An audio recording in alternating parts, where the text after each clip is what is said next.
Where do we come from? And where are we going?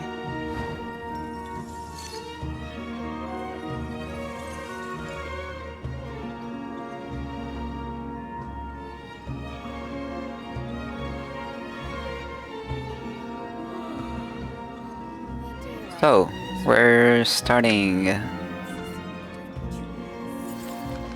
the event. Return from the mysterious realm.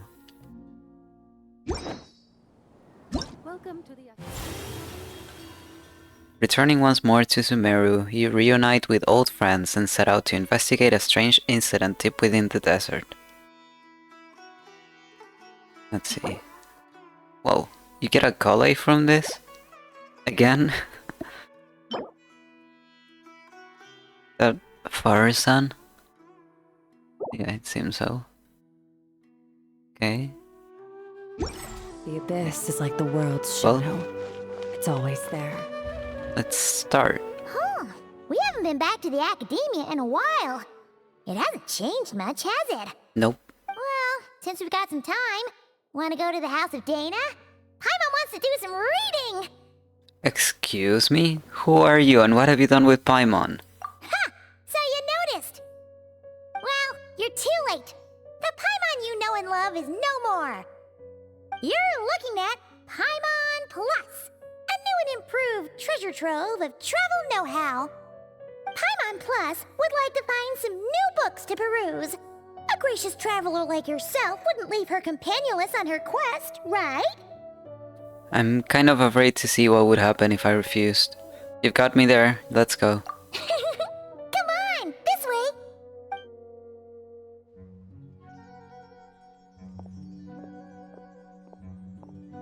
Oh hey! It's Kale and Cyrus! Wonder what's going on. Let's go see! And the books? Abandoning the quest already? Well... You know what they say? Learning is a lifelong quest.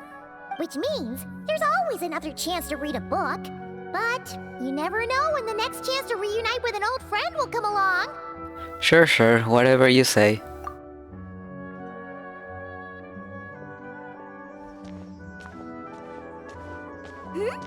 Traveler? Paimon? You're back in Sumeru? I can't believe it, I'm so happy. Oh, hello, you two. It's been a while. Looking to spend time with some old friends? Yep. We saw some familiar faces, so we came to say hi. Exactly. How could I forget Nephis' assistant? Ha! You must be mistaken. Unless, of course, you mean his project collaborator? Because that is far more accurate. Nephis, that old coot, should thank his lucky stars he has me on his team. Which is something he'd never have the courage to say to his face. Well, Paimon's glad to see you in such good spirits, Cyrus. Must mean things are all good here in Sumeru.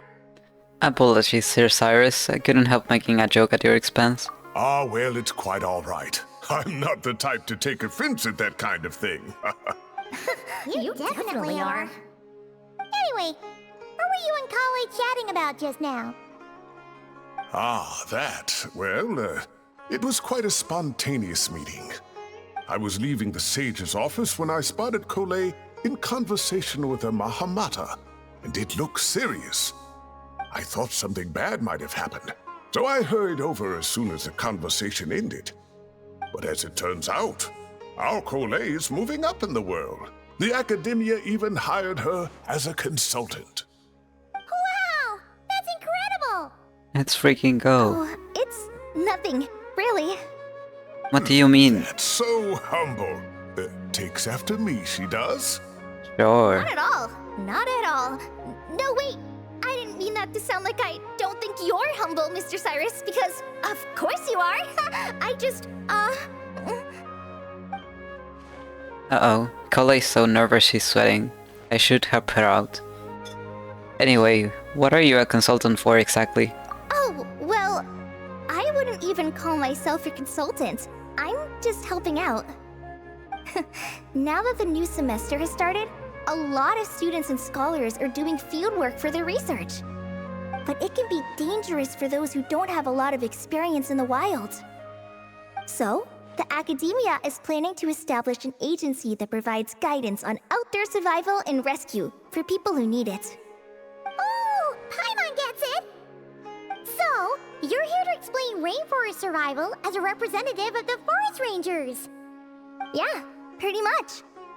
Of course, when it comes to tips on deciphering mechanisms or defeating monsters, that's for people who are far more senior than me to handle. And speaking of which, since we're short on manpower, the person in charge at the Academia said we're still accepting newcomers. If you're interested, you're welcome to join and share your insights. Ah, seizing the moment. Well done, Cole. Recruiting someone as capable as the Traveler is a great idea. Oh, and just between the four of us, the Academia has set aside a generous amount of funding for this project. Well, since Kali's thrown her hat in the ring, we should help out too. What do you say, Traveler? Well, as we all know, I'm nothing if not helpful. Great! We're all supposed to meet up in Aru Village later, so I guess we'll regroup there. I was kinda worried, since Master Tainari isn't around to help this time, but now I feel much better. Have faith. You don't need anyone's help to do a great job. Yeah, even if you don't trust the Academia's eye for talent, you can trust ours for sure. And mine, of course. I have as good an eye for people as I do for tomatoes. Well, there you have it. Thanks, everyone. Oh, speaking of Tainari, how are things with him and the others? Good, thanks. All the forest rangers are doing great. Oh, but Master Tainari did mention that Sino and Sethos were heading to Gandharvaville.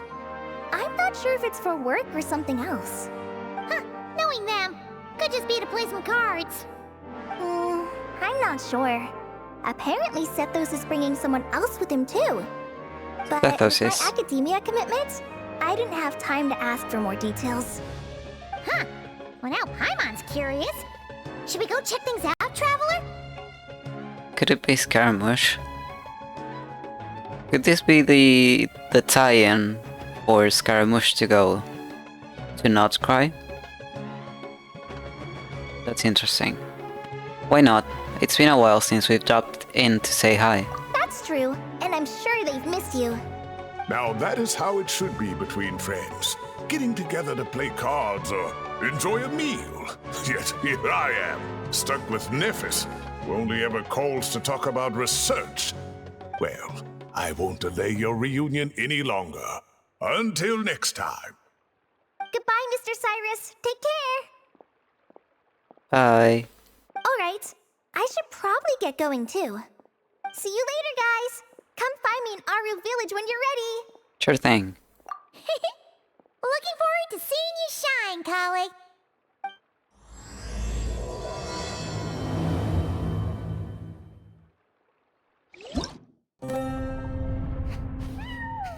Meow. The shit? I mean, yeah. Why am I surprised? Okay.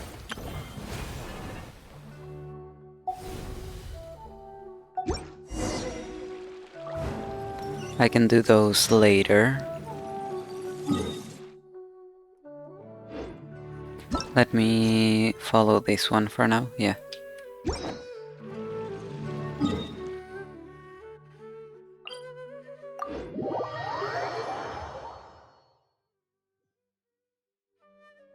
Well, actually, weren't we going first to... Apparently not. I'm talking nonsense.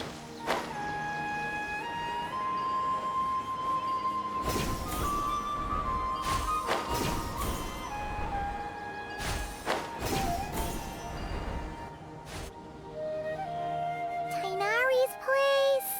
Tainari's place. Ah! Here it is!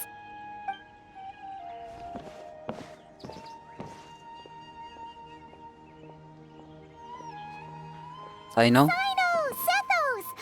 Looks like the whole gang's here. Oh, and Layla's here too! But, oh, she doesn't look too good. Did something happen? Hi everyone, it's been a while. Is everything okay here? Ah, Paimon, Traveler. It's good to see you.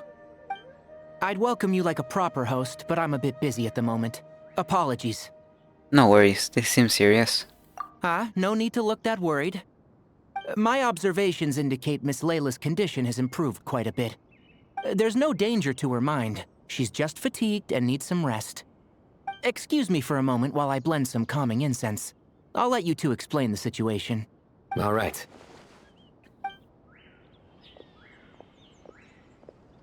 What happened was, Sethos and a few members of the Temple of Silence rescued Layla, who was out in the desert trapped in a state of delirium.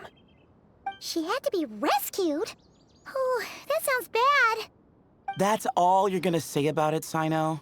I mean, we don't want people jumping to conclusions. That's all I can say about it.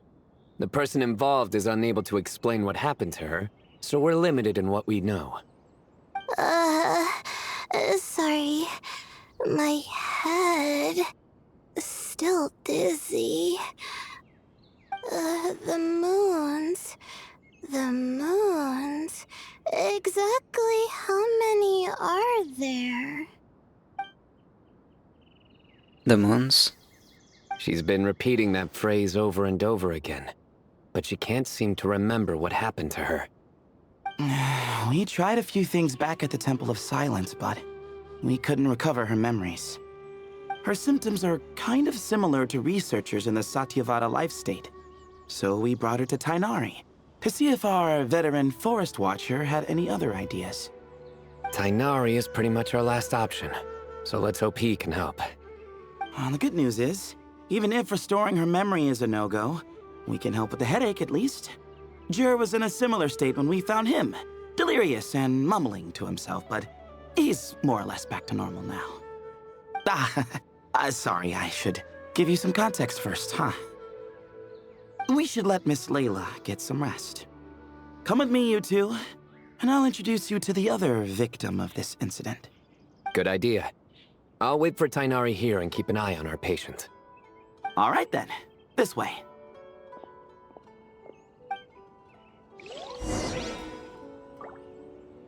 Oh man. What's his name? Sino?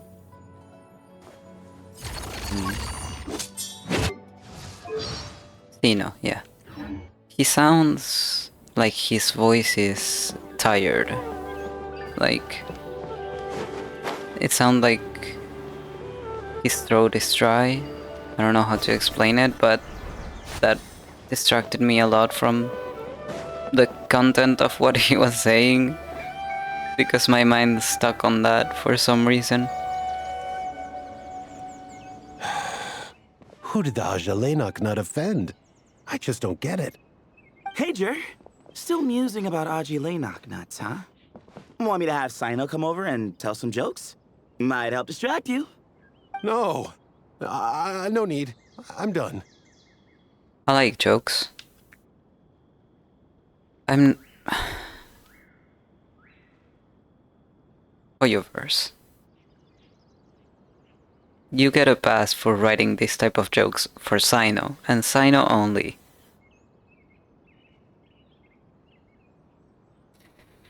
I'm not gonna read that. I like jokes. Don't encourage him. Well, sorry for interrupting the Aji Laynok talk, buddy. Next time, just say, Aji, hey knock! Okay, that one was worse than Sino. What's the deal with the Ashilenok nuts? Other than the bad Sino jokes. We'll get to that. But first, introductions are in order. This is Jur, a member of the Temple of Silence. And you remember the Traveler, right, Jur? Of course. I'd never forget a participant in the Rite of Duels or the hero who saved Sumeru. Awesome. Could you go over what happened to you one more time, Jur? Our valiant hero is gonna help us get to the bottom of this. Huh? I am? Might as well join since you're here, am I right? Just hear him out. You're gonna want to uncover this mystery once you do. I bet on it. Well, I was on an expedition in the desert not too long ago, when I got caught in some quicksand. Later, it became obvious it wasn't normal quicksand because instead of sinking to my death, I fell into an undiscovered ruin. In my panic, arms and legs flailing about, I suspect I touched some things I shouldn't have. Because in that brief moment, an enormous amount of information came surging into my mind. Oh I god. would hesitate to even call it knowledge, because my brain had no capacity to process the information. Oh god. To use an analogy, it would be like trying to stuff thousands of Agelenok nuts into a small water skin without it bursting. Sorry again with the Agelenok nuts, I know. It's fine. We're getting to that part of the story anyway. True. Well, just as I was on the verge of madness, a single phrase broke through the storm of thoughts in my head. It was a man's voice saying, "Don't eat Agelenok nuts." What? I know it's hard to believe, but that's what happened. I was saved by the phrase, "Don't eat Agelenok nuts." You mentioned the man's voice. Do you know who it was? I'm not sure. I'm not even certain it was a man's voice. It's hard to remember now that I've been repeating it so much myself. Anyway, the good news is I no longer feel like my head is going to explode. Of course, the bad news is that phrase has been stuck in my head for the past few days. Wow. But doesn't it have the opposite effect? Like, the more you say don't eat it, the more you want to eat it? Yes, that's exactly right. Whoever the voice belongs to, I don't know what his deal is with those nuts. Well, the world's a big place. There's bound to be people who don't like sweet stuff. I suppose. Strangely enough, I'm starting to think the voice belonged not to a man, but a cat. A cat? How? That's the question, isn't it? What would a cat be doing in an abandoned ruin like that? No, that's not the question, but yes. Just as my mind was reaching its breaking point, I could have sworn I heard the sound of a cat guiding me to exit. But when I came to, all I saw was endless desert, and Sethos shaking me in a desperate attempt to wake me up. I'll admit, it was pretty terrifying seeing you like that. Staring off into space and mumbling about Agelenok nuts. You sure don't sound terrified. Sorry. It's not that I don't care. It's just kind of hard for rambling about Agelenok nuts to sound menacing. Now, what Layla was saying, on the other hand, that is much creepier. You mean about the number of moons? Exactly. The unknown is what breeds fear. Agelenok nuts are familiar. But the moon suspended above us at night? That's about as foreign as it gets. Well, we don't know that for sure. There could be a whole other world inside an Agelenok nut, with a moon of its own. Huh. I guess. Agelenok nuts are not to be underestimated. Right, yeah, of course. Won't catch me disparaging the mighty Agelenok nut. No, sir. Huh. So, a similar thing happened to Layla then? Yeah, I think so. I was in a hurry to rescue Jur, so I put a marker on the incident site so we could go back and investigate. When his condition stabilized, we doubled back around to check and... You discovered Layla in a similar condition. Exactly. Multiple victims with the same symptoms at the same location. It wasn't hard to conclude that something is seriously wrong with that place. So, after we got Layla out of there, I had the Temple of Silence put up a warning sign at the scene and send patrols to watch the area. Speaking of, Sino, Tainari, and I are going to head back there and investigate once Layla is stable. So, as per usual, you're here just in time. Yeah, it sounds like you need all the help you can get. That's for sure. But there's another reason I want Sino and Tainari involved in this. Because the story doesn't end there. Right, Jer? Oh, yes. Where was I? The Agelenok nuts butted in and I... Right. Yes, the cat. As I followed the cat noises, the voice said something else. So, there are those from Tula who still endure. I thought that was strange, of course, because, well, was the voice referring to me? Records of my ancestry are rather sparse, so I'm not sure if my bloodline even traces back to that place. Tulatula. That's right. The Temple of Silence's place of origin. And the home of Tainari's people. Plus, Hermanubis, who Sino and I both share a connection to, was one of the city's founders. As the temple's current leader, if something strange happens in the desert, it's my job to get to the bottom of it. But it turns out, a lot of people have a horse in this race. And I'm not leaving any of them out. Good idea. Count me in too. See? Knew you'd join. I mean, how can I not? But yeah, that's all we know about Jur's situation. Tainari should be done on his end. Let's head back and check on Miss Layla. Bro, we got Forbidden Knowledge. We got Tulatula. How can I say no to this? We got the moons.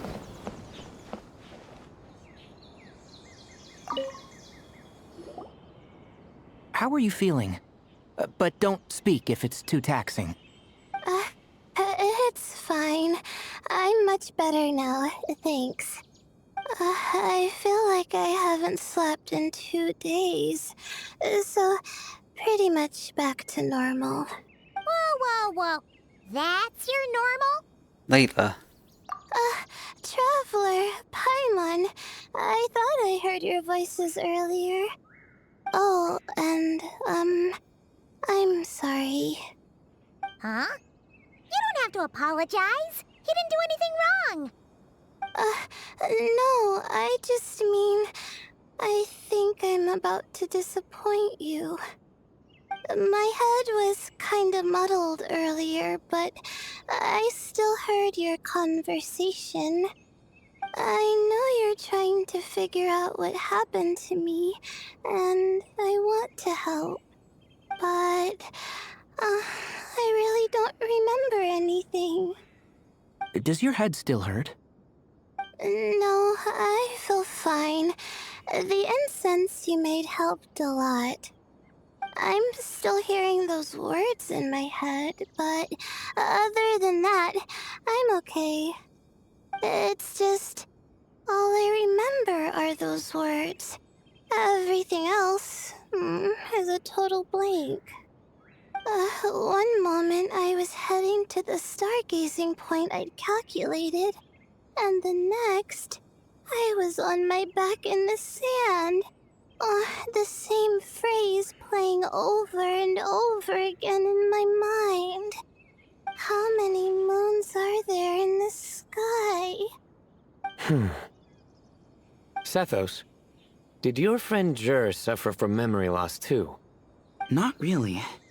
His memories are blurry, but there aren't huge gaps like this. He remembers touching something. Someone talking, a voice mentioning Tulatula, and hearing a cat lead him to the exit. A cat. Did you hear it too?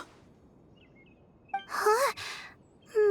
Now that you mention it, I think so. It was so soft. I thought I was imagining things. Which means, at the very least, what the two of you experienced while escaping the ruin is consistent. A single sentence repeating in your heads, and the faint sound of a cat. Still not a lot to go off of. Agreed. Oh, is your head hurting again, Layla?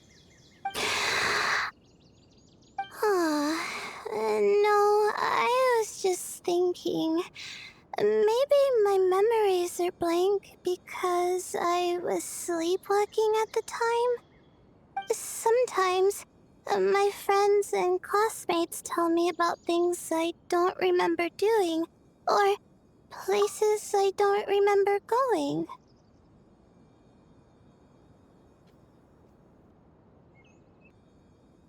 I don't talk about it a lot because, well, I don't even know how it happened.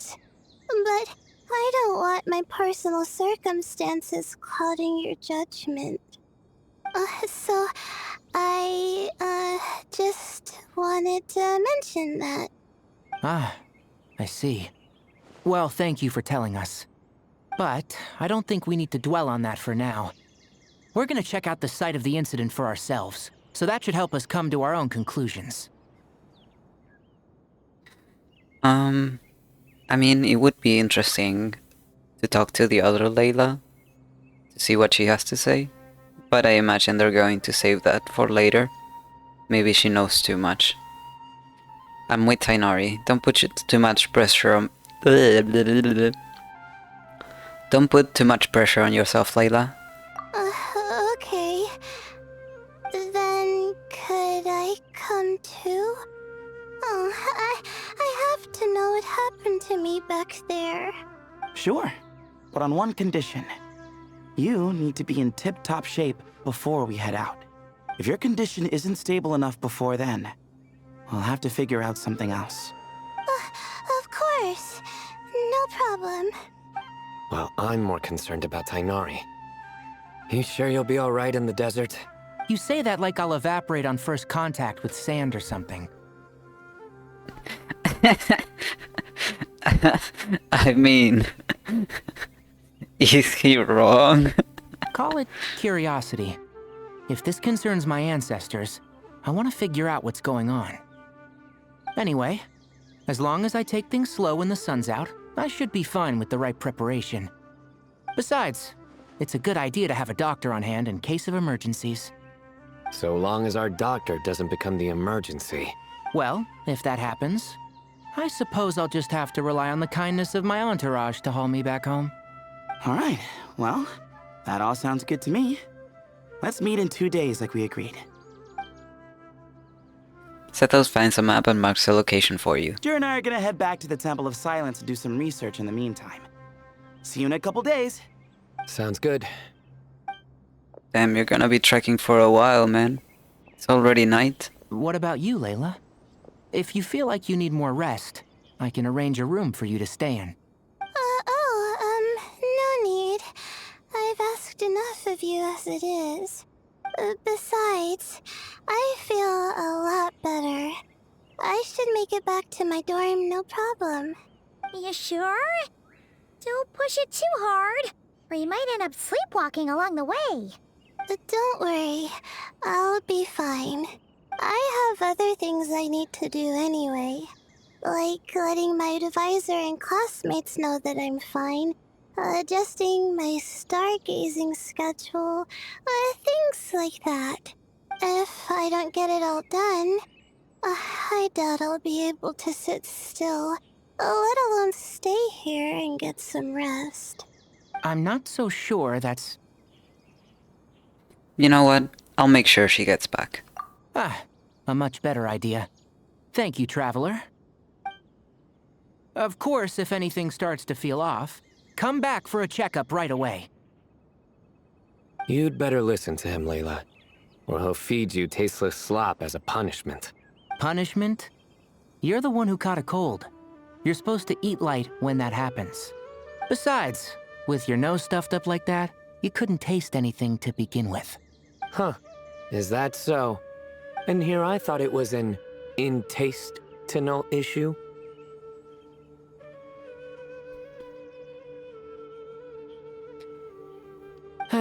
Should have seen that coming. You're off the clock, so now it's time for puns, huh? Oh, brother, not this again. Don't worry, Paimon. I understand. If you want me to stop, then Don't do it. Then? you'll have to call a plumber. Tell them someone's gotta pipe down. What do you mean, wow? What the fuck is wrong with the Traveler? This is getting more insufferable by the second. Put a sock in it already, please.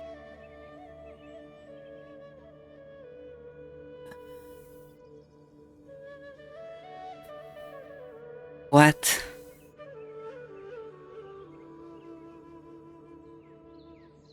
What's the pun here? I'm scared.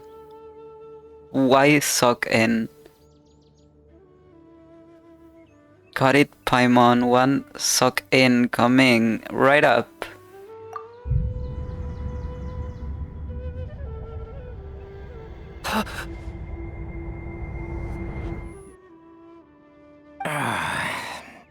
Paimon's done with this game. You win, okay? Let's just get out of here. Please. Okay, bye everyone. I'll keep Layla safe and Paimon mentally sound. Please, Alright, we gotta you do stay that safe. with me first. I'll try to stay sane.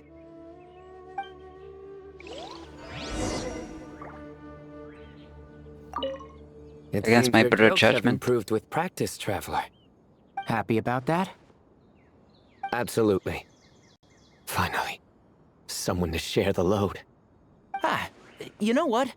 Akale's helping out the academia, but I haven't had the chance to check on her. Why don't you do me a favor and go do that? Hold on. I thought you were having me over for dinner. Sure that little girl must be leaving soon. What the fuck are you saying, brother? Anyway. After all of that suffering... Oh wait, actually, didn't it mark... Yeah, I think it marked Catherine. Yeah.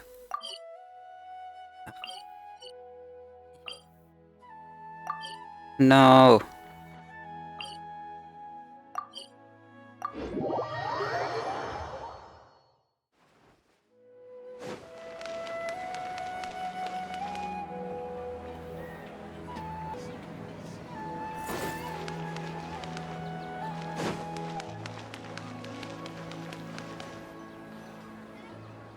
Moons. Ashalinak nuts. Fuck, I wanted to read the Agilenak Nuts description. I forgot. Moons. Ashalinak nuts.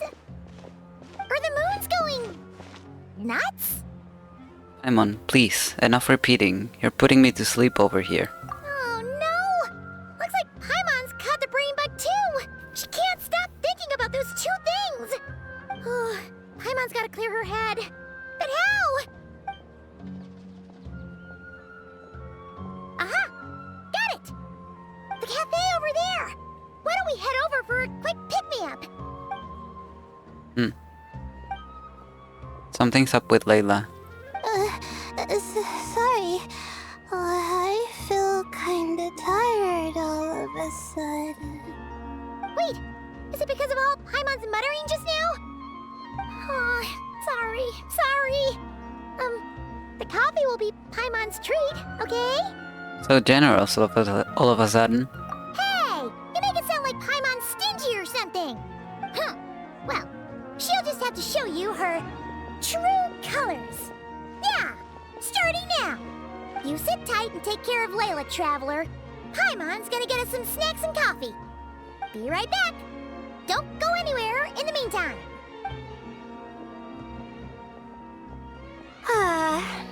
She's pushing herself again as always. The Layla, I presume? Saw right through me, huh?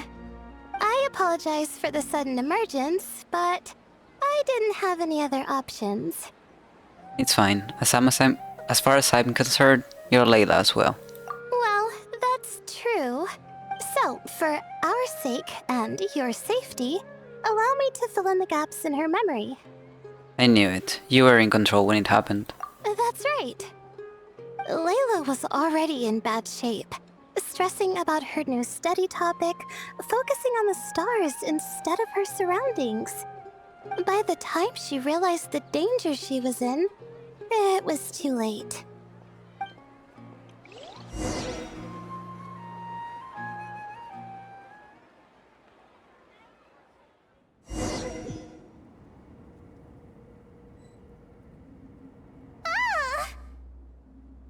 Quicksand near the ideal viewing spot? Wasn't expecting that. Looks like Layla's been under a lot of pressure lately. She hasn't been paying attention to her surroundings. But why would quicksand lead to a place like this?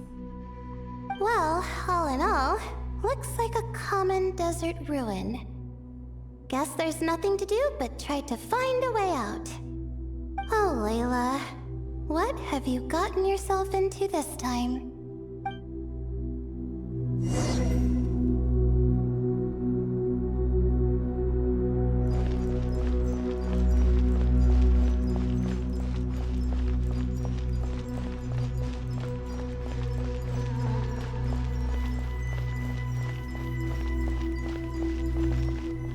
I think this door can be opened using the device next to it.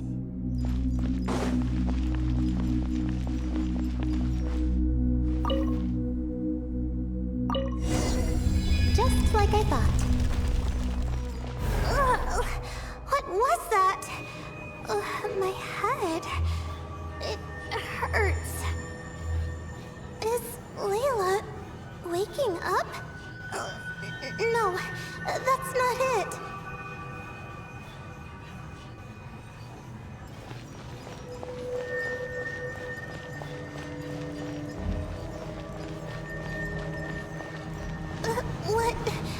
What's going on? It's too much. I don't understand.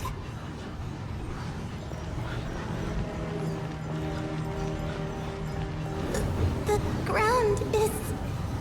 Where am I? It's spinning.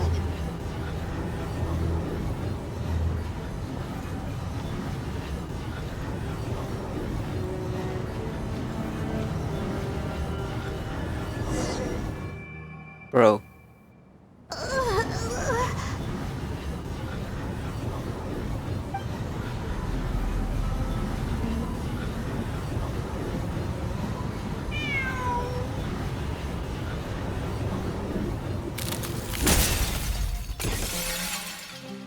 How many moons are there in the sky? How many moons are there in the sky?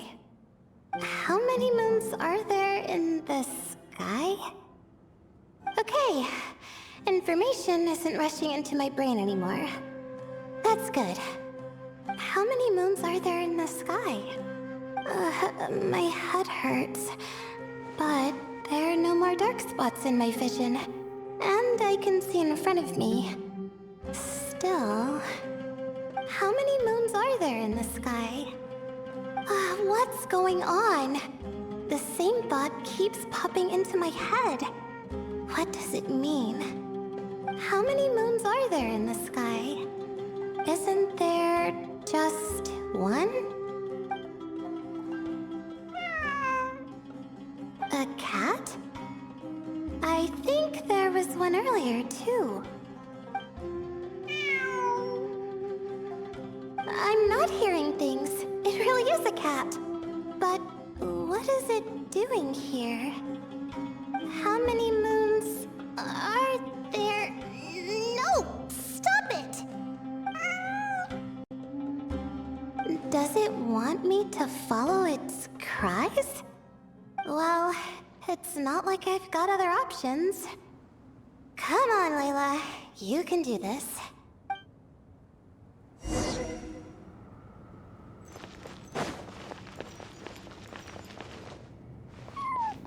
Now what, kitty? Oh.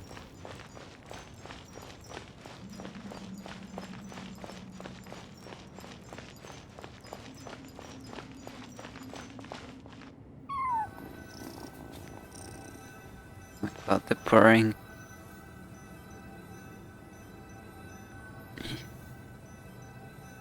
No. I want to look him closer.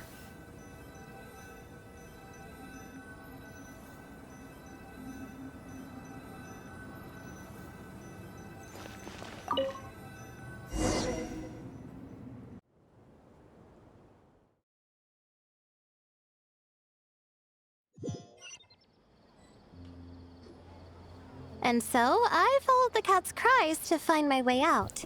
It was quite a kind creature. It didn't even leave until the other me started to wake up. Well, that fills the gaps. Sounds very similar to what happened to Jer. Thinking back, it all started when I touched that device. I've heard fellow students talk about it before. How the desert is full of objects that do strange things. Sometimes it's just a minor inconvenience, but other times devices like that can cause massive trouble. I know exactly what you mean. Ah, of course. I forgot how much adventuring experience you have. Still, carrying an umbrella doesn't mean you can't get soaked, so just be careful and stay away from unknown devices. Thanks for the advice. No need to thank me. You and Layla are about to head into dangerous territory together. You need to be safe so she can be safe. Well, I think that about sums it up. Ah, and just in time. Your coffee's here. Traveler? A little help over here? Seeing Paimon precariously try to keep her balance, you'd rush over to help her out. When you turn around, Layla is rubbing her eyes sleepily.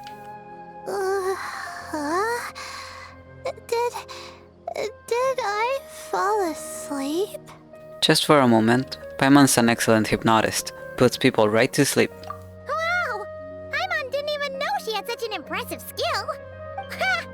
Does that mean since Paimon bought this coffee, it would just make you sleepier? A beverage that puts people to sleep. Better saved for work hours, I think. Do you mean? What? So you can nap on the job? Who does that? Huh? Oh. Oh my god. I didn't realize he was with Kave. Beep boop. What was that reaction?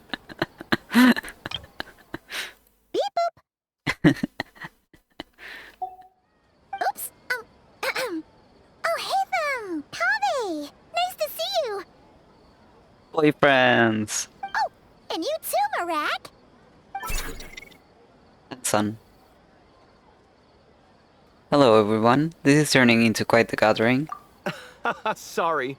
Hope we're not interrupting anything. Miss Layla, you don't look so good. Is everything all right? Oh, I'm fine. I was sleeping just now, so I'm still a bit... Ah, I see. And we woke you, didn't we? I'm sorry. We shouldn't have been so loud. No, you didn't. I didn't mean it like that. Sorry. What are you realizing, Alhaitham? Where are you going? You just got here. I'm going to do what I came here to do. Which is? Buy coffee beans. Huh? You're going too? Marak! Fine. Run off with him. See if I care. Well, looks like I get you to myself. Going with second dad? Marak, I mean. It's been a while, hasn't it? How have you been? Same old, same old. So, a busy life of adventuring for you, and a busy life of academics for Miss Layla, is that right? Oh, is something wrong? Just a bit of trouble in the desert, that's all. Ah, the desert's not always the friendliest place, that's for sure. And from the look on your faces, I'm guessing this problem's not resolved? Don't force yourself to talk about it, of course. But I've worked on several projects in the desert before, so if there's anything I can do to help, just say the word. No, I don't have anything to hide.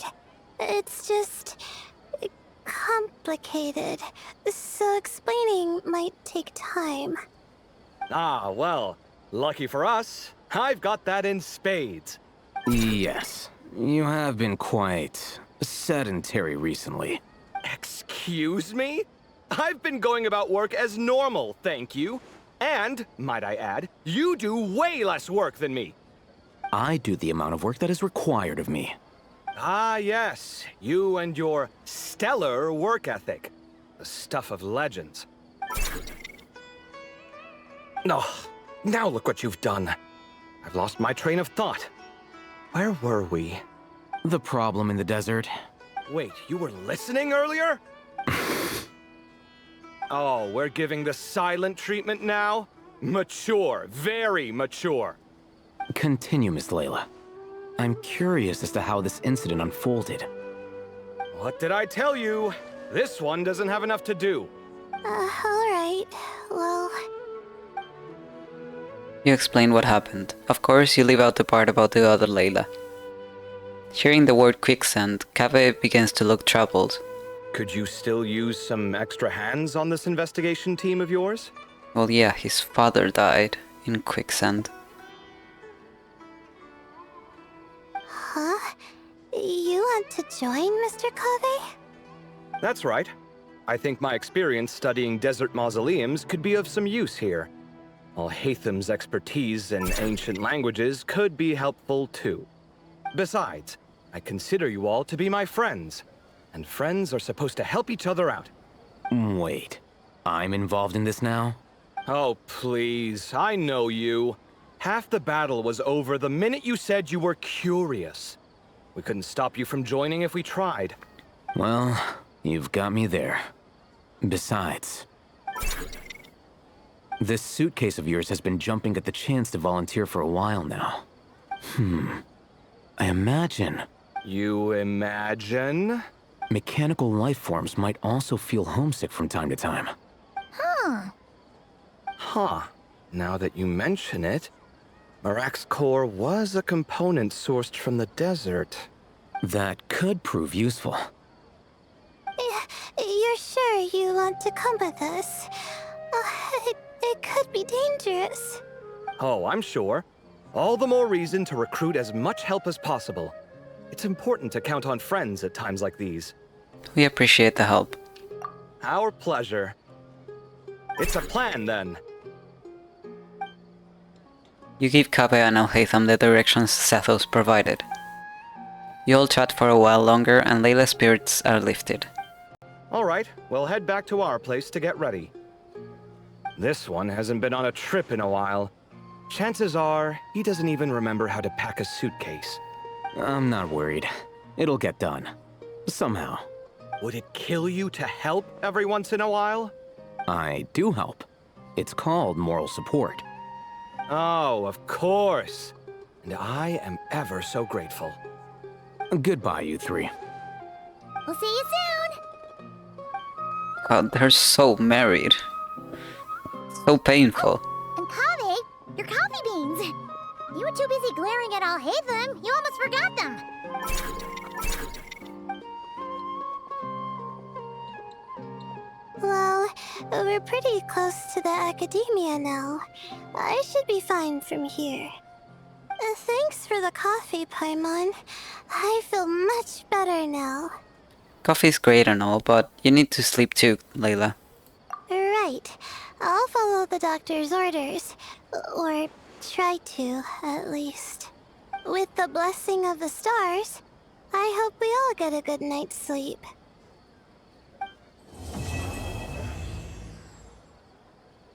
Okay. Good first act. Gives us an idea. Now let me read.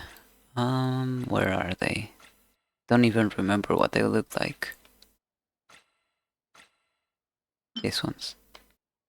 Fruit that grows on evergreen trees within desert oases. The flesh under the tough skin is thick, sweet, and delicious, making it an important food source. Okay. So maybe the archive. Materials.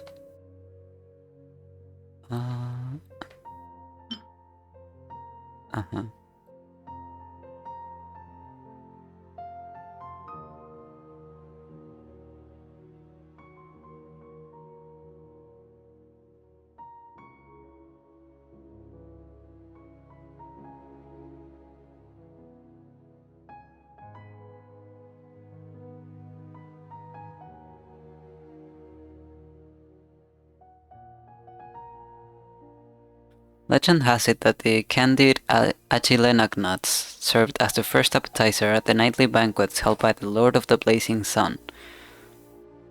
Who is that referring to? Deshret?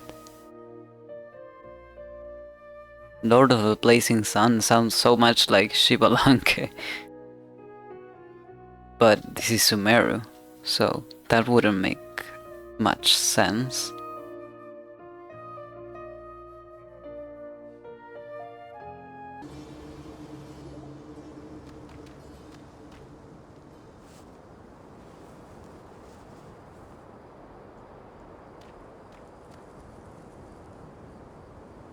Looking at the map, we should be getting close.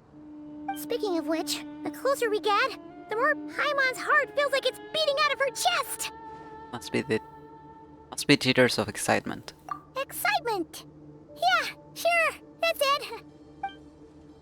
Oh look, it's Tainari and the others. Everyone's here bright and early. They must have set out last night. Yeah, the desert's a pretty harsh environment. Better to travel at night and beat the heat. Yep. Hey everyone, we're here! Ah, right on time. Looks like the desert's treating you okay so far. You don't need to worry about me. It's not too hot yet, and I'm properly hydrated. All right, we're just waiting on the 2 people Miss Layla mentioned, and then we'll be set. What about Jer? He's staying behind. If we don't make it back after a certain time, he'll be in charge of rescue operations. You can count on me. Nice! You thought of everything! Oh, and Cyrus said he'll be in Aru Village, so he's also available if we need help. Haha! Amazing! Having people to watch our back is making Paimon a lot less nervous. Did you get a good night's sleep, Layla? I doubt so. Yeah, I did. Sure. After hearing about what happened, my advisor gave me some time off to rest. So, my studies are on hold for now.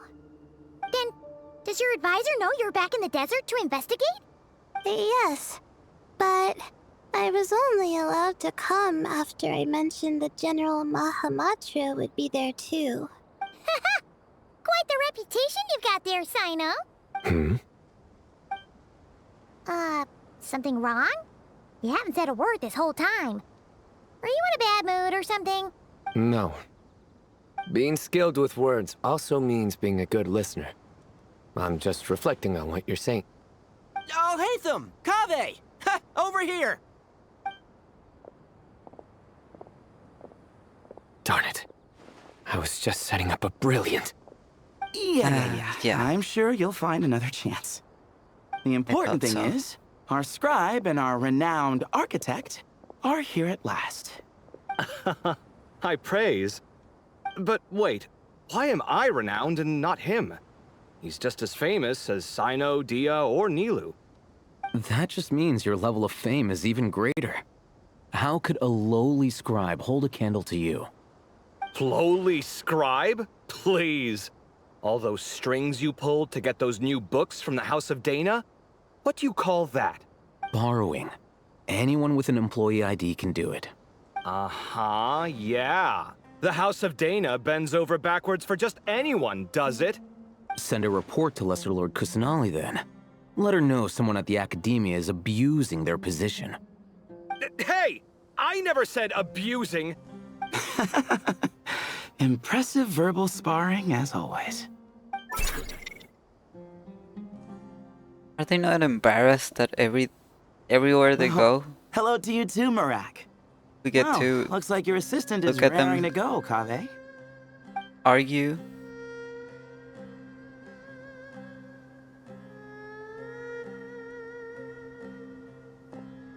So, I say we get this show on the road. No sense delaying the inevitable. True. Let me scout ahead. No need. We're in this together, remember? Sure.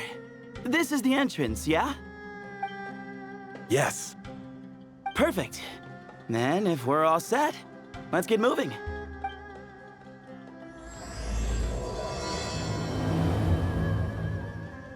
Okay. Finally setting into. this place?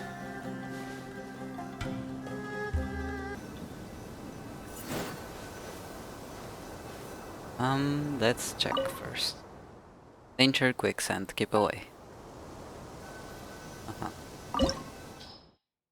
Some unknown ruins that Layla once stumbled into by mistake. It seems that many unanswered mysteries remain in the Great Red Sand.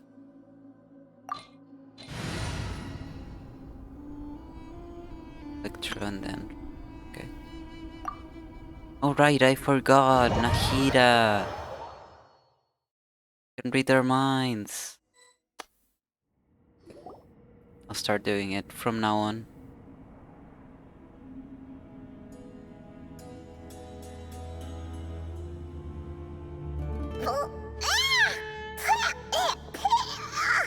Paimon's mouth is full of sand!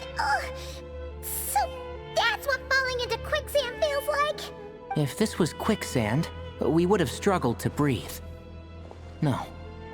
I think this was regular sand, and we didn't sink into it. We fell through it. Into this place. Agreed. In other words, sounds like a you problem, Paimon. Ha ha, very funny. No, wait, Paimon's the only one. Okay. See? What? I'm the only one with sand in my shoes? Yeah, right. This place, it looks kind of familiar. Yeah, sure does. Thoth. Thoth. A shrew.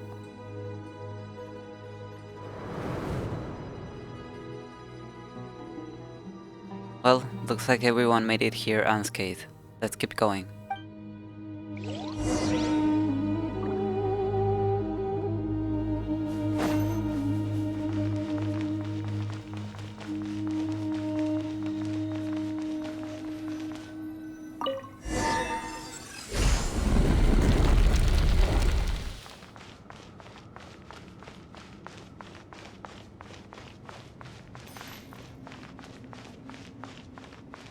Whoa, there are monsters here? Jur didn't say anything about that. Probably means he didn't run into any. Because we're just unlucky. Not the best sign of what's to come. We'll be fine. Let's just use up all our bad luck and we'll be golden.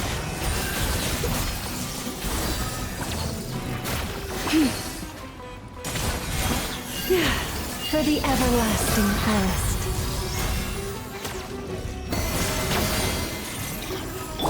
Positions. Dissipate.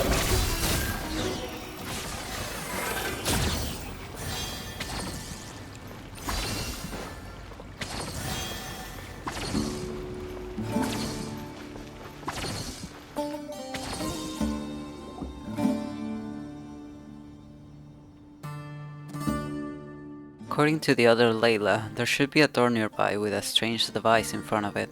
Ah, there it is. But the door is shut, and the device seems to be out of energy. In that case, it should be disabled. Good. At least we won't fall into the same trap. I should probably remind everyone not to touch anything though. Be careful, everyone. Don't run around touching everything. Well, that goes without saying. Fair point. There's just one problem, though. The only way forward is through that door. Oh, is it time to hunt for a key? Paimon loves this part. Don't worry, with our adventuring experience, we'll find it no problem. Let's get searching.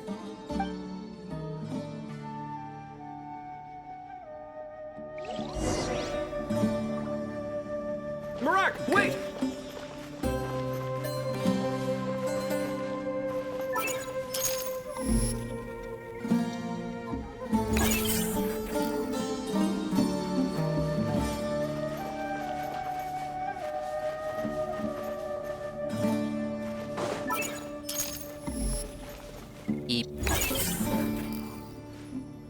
Marak seems interested in these jars. Go smash them. Ah, well, we would hate for you to have to lift a finger, Your Highness.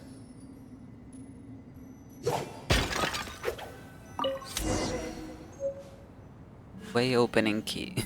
That's Marak, very on the nose. this isn't really your old home, is it? Beep boop. No idea what that means, but Marak does sound pretty happy. So, mechanical life forms do have the capacity to miss home. A Yes. novel discovery. Not a discovery, we With knew that. Marak leading the way, we should be safe, right? Yep, let's follow Marak's lead. Open the door. Stay on your guard, everyone. Beep boop.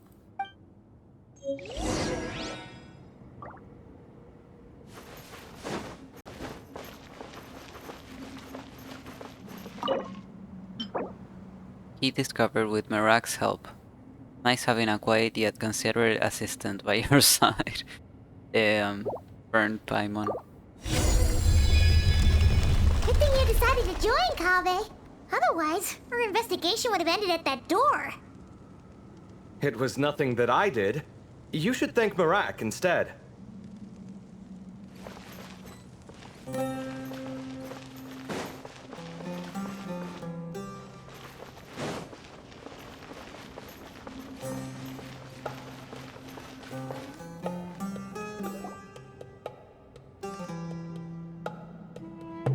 on. At this rate, Paimon's gonna lose her title as best guide to a mechanical suitcase.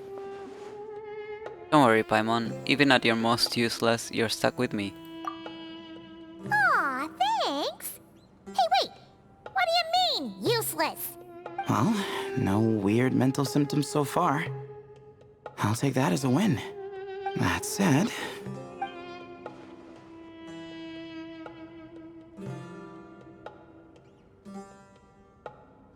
There are 3 doors here.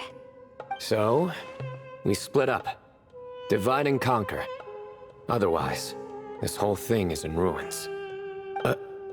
No pun intended on that last part. I swear. Yeah, that might be our best option. Okay, but we'll need to mark our paths. Good idea. And the minute things go south, we go back the way we came. Ooh, this is getting exciting! So, who's teaming up with who? Paimon calls dibs on the Traveler! Of course. After a quick discussion, the teams and routes are decided. Marak was a popular pick, but ultimately it's decided that Marak should go with, or rather, lead Kaveh's team.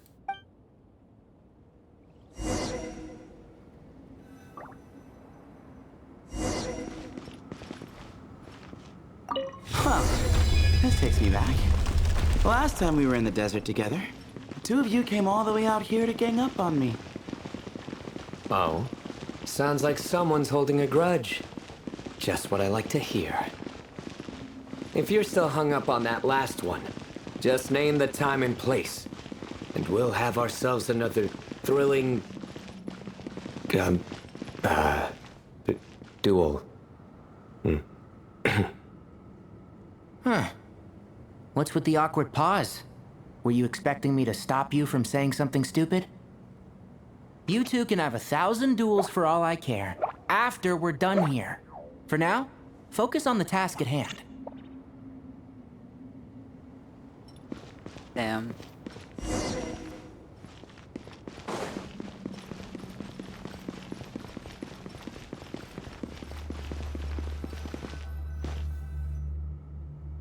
This chamber is huge. I can't even imagine what it's used for. Oh. What's wrong? I seem to have stepped on some kind of... stone slab. Huh. There's a pattern on this, but it's hard to make out with all the dust. Huh? Time to get dirty, Look! boys. The shape seems to match the markings on the ground over there. Let's slot it in and see.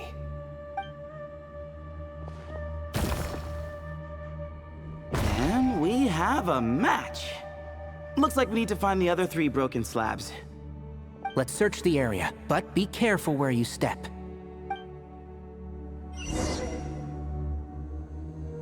Okay. Ew. Ooh, got one! Ouch, but watch out. The edges are kind of sharp.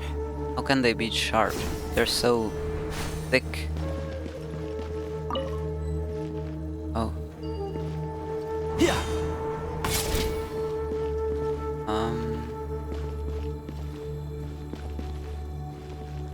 When was it? Was it one? I think, yeah.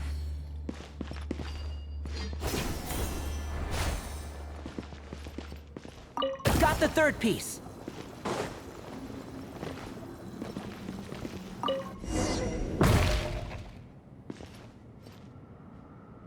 We just need one more. Meow. Look, a cat. Could it be the same one Jer mentioned? I don't think we need to worry about startling him. He doesn't seem afraid of people. Yeah. If anything, it seems like he wants us to follow.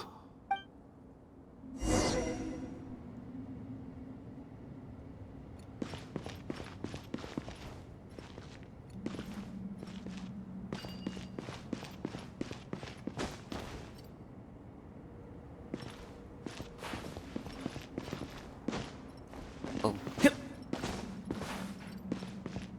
My god. Keep up. How do I get up there again?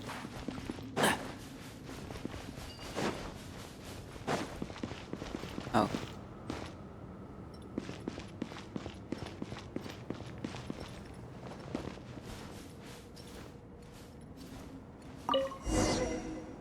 The cat. Oh, he led us to the last piece. Who's a good kitty? I never thought I'd hear you say something like that. You've clearly never heard how the professor talks to his tomatoes, then.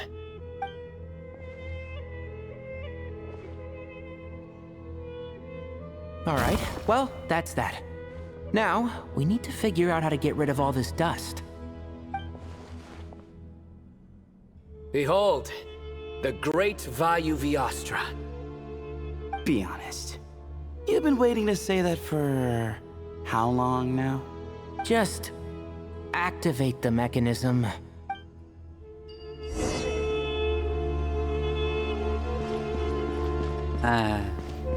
Activate the Great Viastra by attacking it. Oh. Yeah. Keep Well, up. I suck. And now I have to do this whole thingamajig.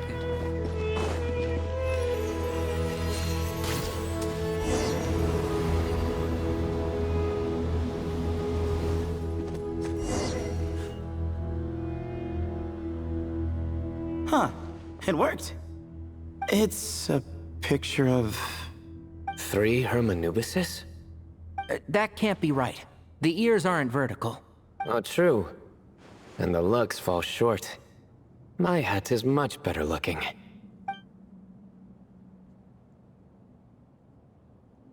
A goat, an ibis, and a crocodile. Oh, wow. Our botanist knows more than just plants. Riveting observation. I was just thinking. These 3 figures look a lot like the 7 pillars of King Deshret. That's right. These are our colleagues. Our what now? You sure about that? Just kidding. But what I meant by that is, these were Hermanubis' colleagues back then. The middle one is the Goat King Harashef, Minister of Ministers, the god Amun's most trusted chancellor. Records say he was the deputy king of the Desert Sands, chief among the 7 pillars. Someone even more impressive than Hermanubis? I wonder if that ever got his goat. Sorry, couldn't resist.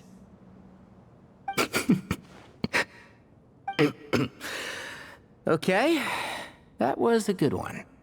Wait, really? I've got so much more where that came from. Was it good?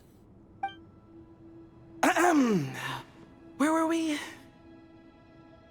This is Sobek, the Crocodile King, captain of captains.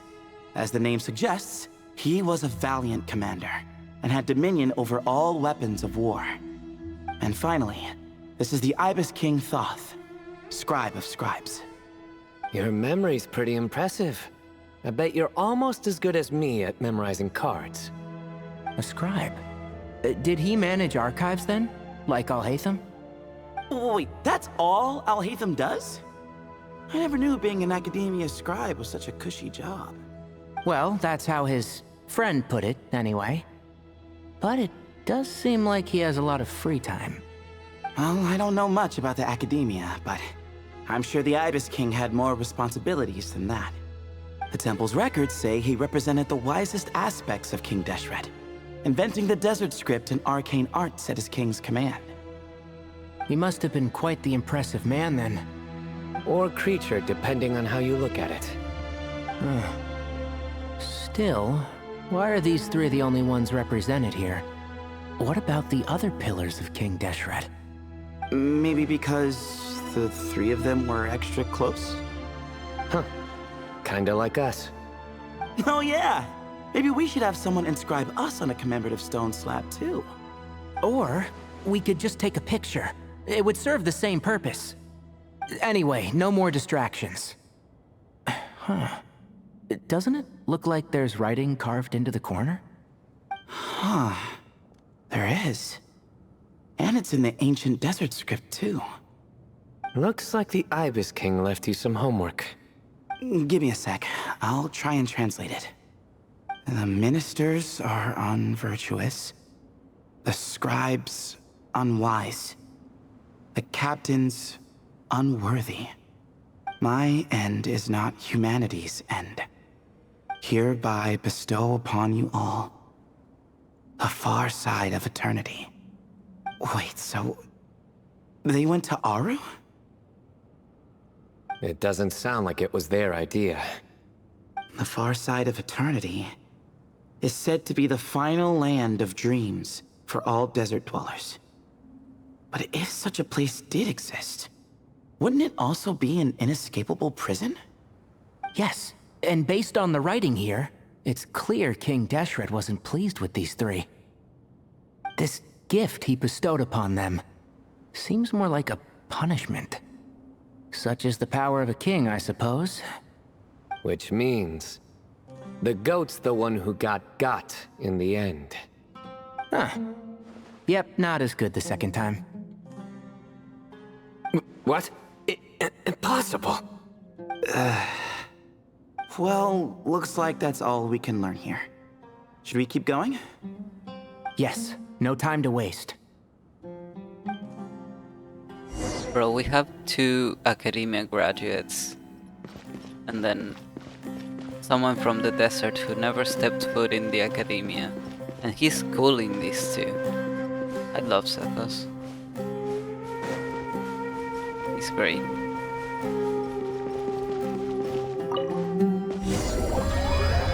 A little earlier in a different part of the ruins.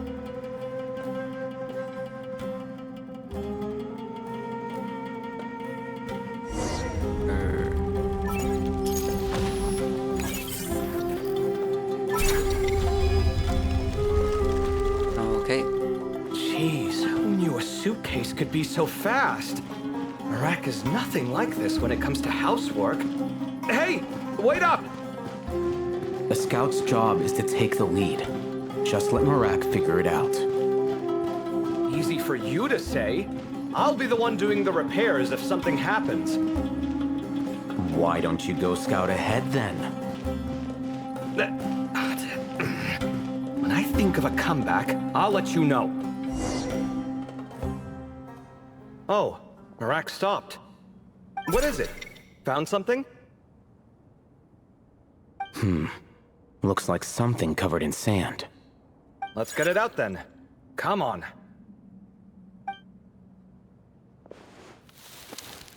Oh, it's a stone slab. Good job, Marak. Beep beep boop. Let's take a look. Huh. Looks like this part of the picture goes over there?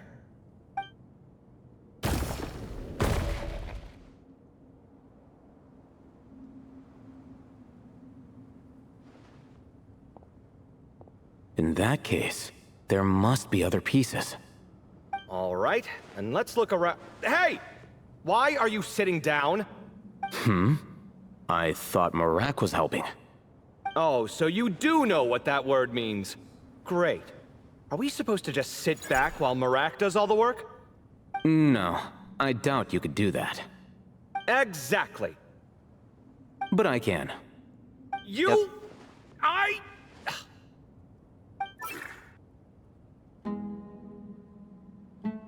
See? It's all coming back to me. How insufferable it is to work with this no-good, do-nothing... We could be more efficient, I agree. I'll work on this piece. You take care of the rest.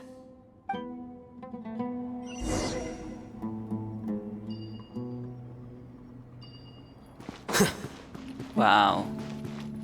Just one? That's all you're gonna do?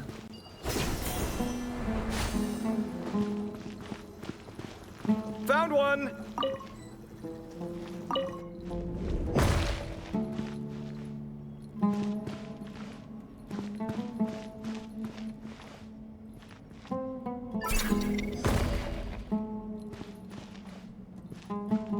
Good teamwork.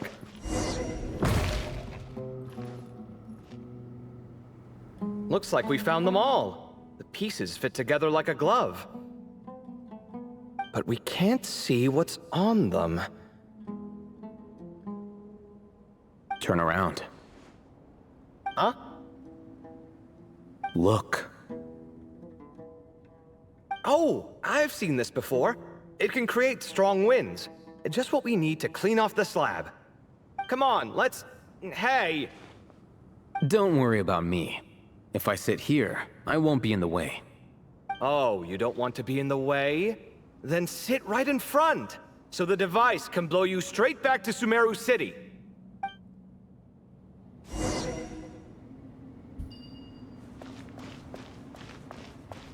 How am I supposed... I'm sorry, Kave.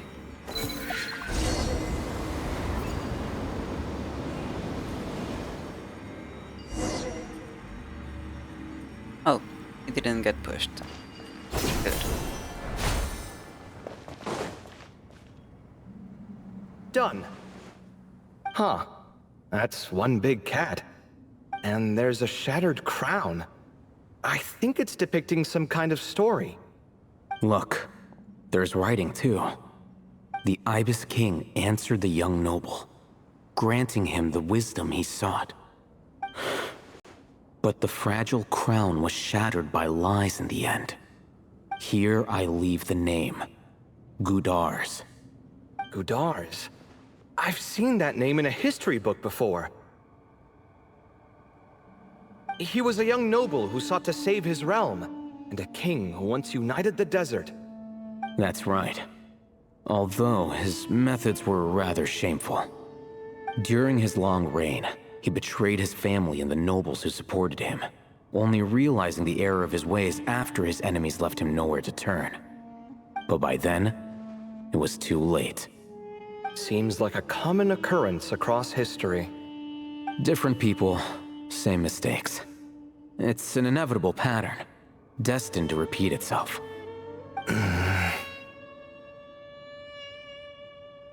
The writing mentions the Ibis King, but a cat is depicted here. Does that mean... So far, what's depicted on the slab seems true to history.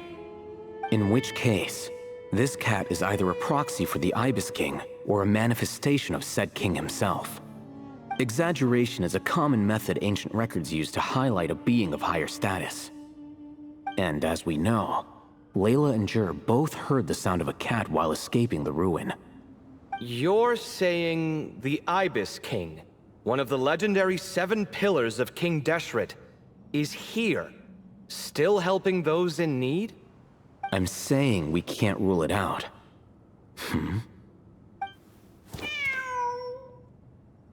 Wait, there it is! The cat!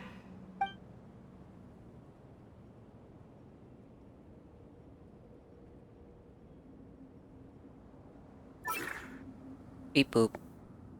Ah, Marak went after him. The cat's showing us the way forward.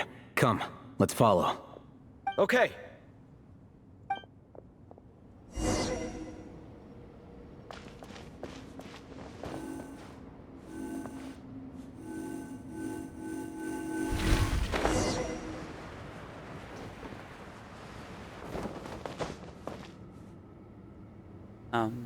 Where to? Where's Marak? There we go.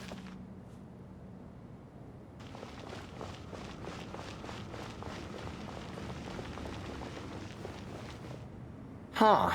The cat's gone. Yes, but look where he led us. Oh. Another slab. It looks similar to the last one.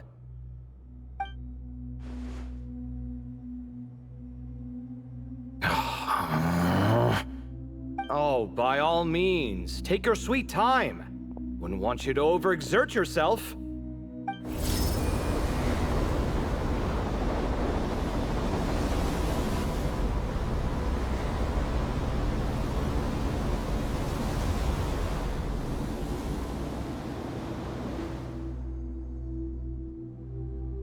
Huh.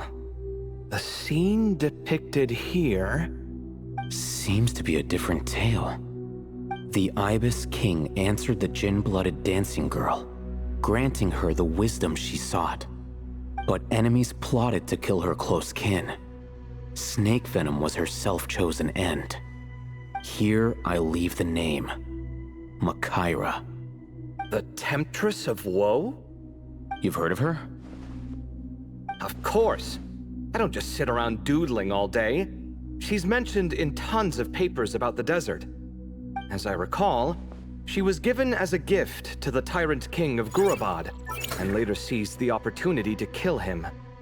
After getting her vengeance, she reigned as queen for many years, until her enemies attempted a coup, and she took her own life. That's more or less the version I've read as well. It seems this queen also had dealings with the Ibis King. Yeah, I'm starting to find this whole granting wisdom business a bit concerning. I mean, considering how Gudar's and Makaira ended up, it might not have been a good thing. But, at the same time, if the cat guiding us is linked to the Ibis King, then he doesn't seem like a villain either. People are complicated. And the same is true of the servants of the gods, no matter their wisdom or power. Let's reserve judgment for now, and keep moving. Wait, so it was the Ibis King who helped Makaira?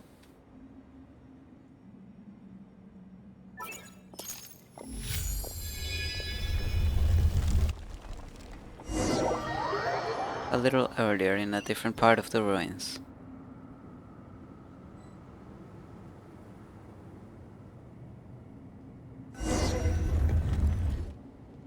Oh, Paimon meant to ask earlier. Have your memories come back, Layla? No, sorry. To be honest, nothing about this experience feels familiar. Besides, my focus is the stars, so I don't spend a lot of time exploring ancient ruins. Guess that makes us the senior researchers in this scenario. Stick close, alright, Layla? Okay.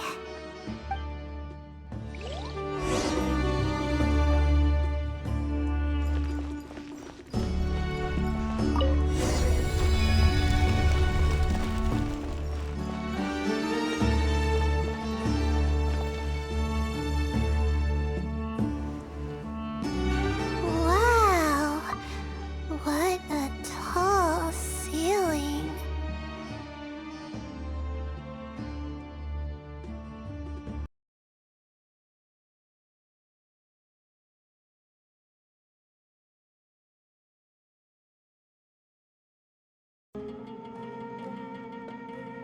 Yeah, but for such a big place, it's so empty. Like no one ever lived here. Sure must have been boring to live in ancient times, staring at ceilings all day.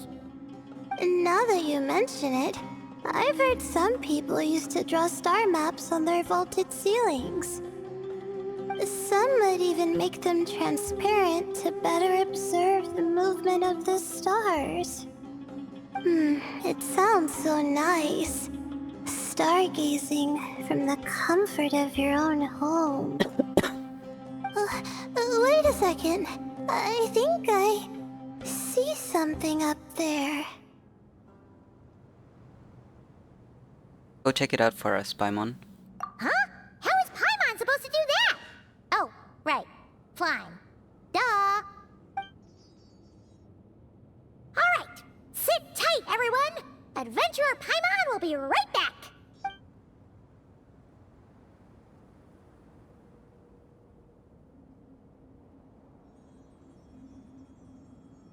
Okay. So, there's nothing super special up there. Just a couple of shelves, tables, jars, and scrolls. And a whole bunch of dust, dirt, and sand. You really want to search through all that stuff? Of course, the more dirt, the better the treasure. Well, when you put it that way... Come on then, let's see what we've got. Paimon's hoping for something super valuable. It's a little high up, so be careful. Thanks. I'll stick close.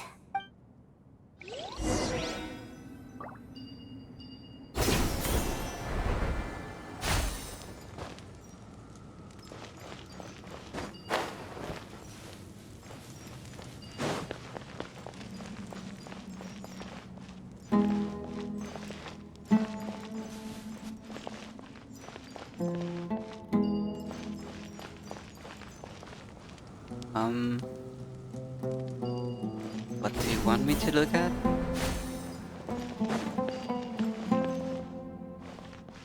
The other side?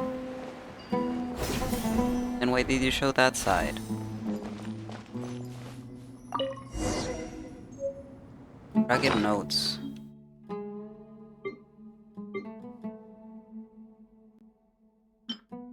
Notes salvaged from all over the ruins. Based on the state of the fragile yellowed paper, they appear to have endured the passage of many, many years.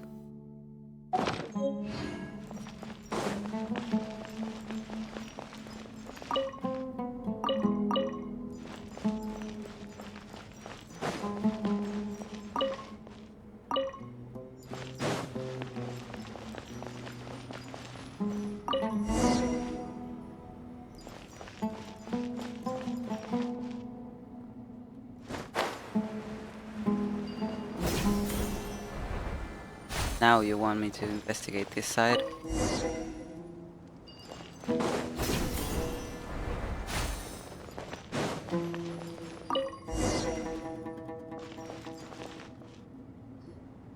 I think that's everything. Most of the documents are in the ancient desert script, except these ones. These seem old as well, but the handwriting makes them stand out. There are dates on them. Right! Let's arrange them in chronological order before we read through.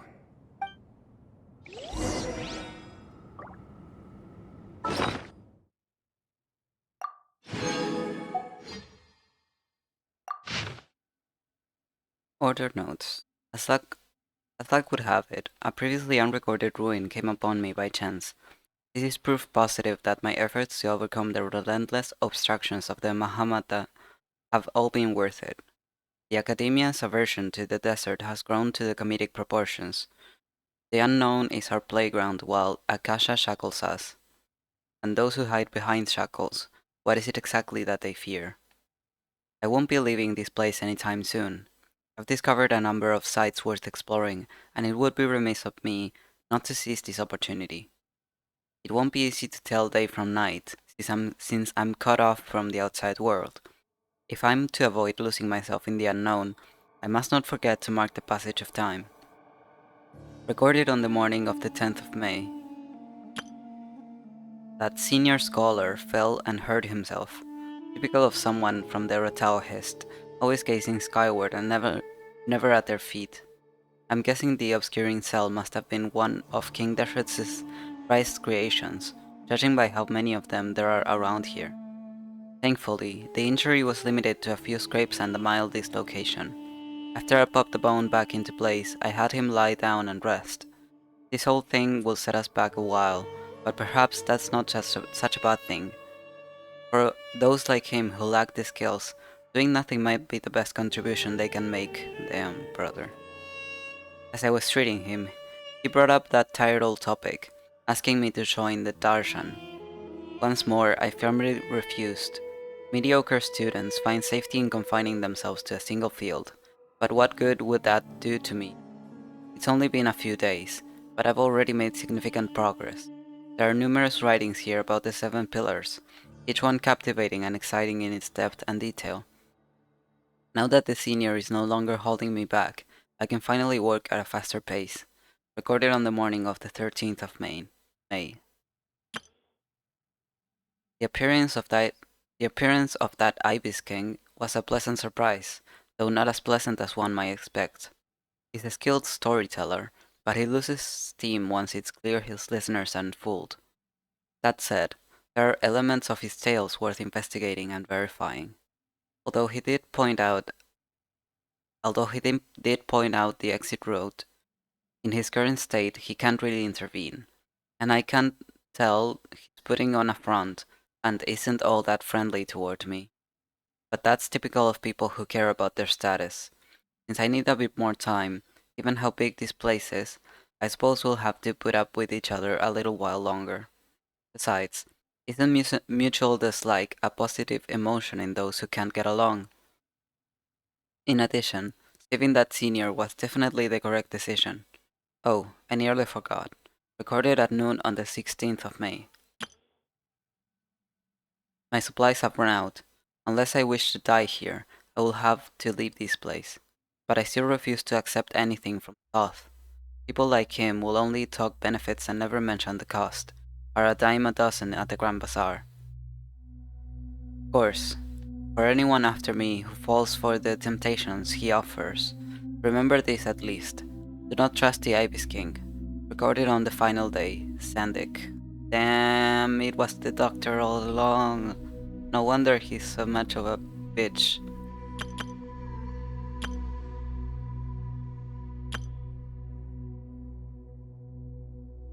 For those like him who lack the skills, doing nothing might be the best contribution they can make.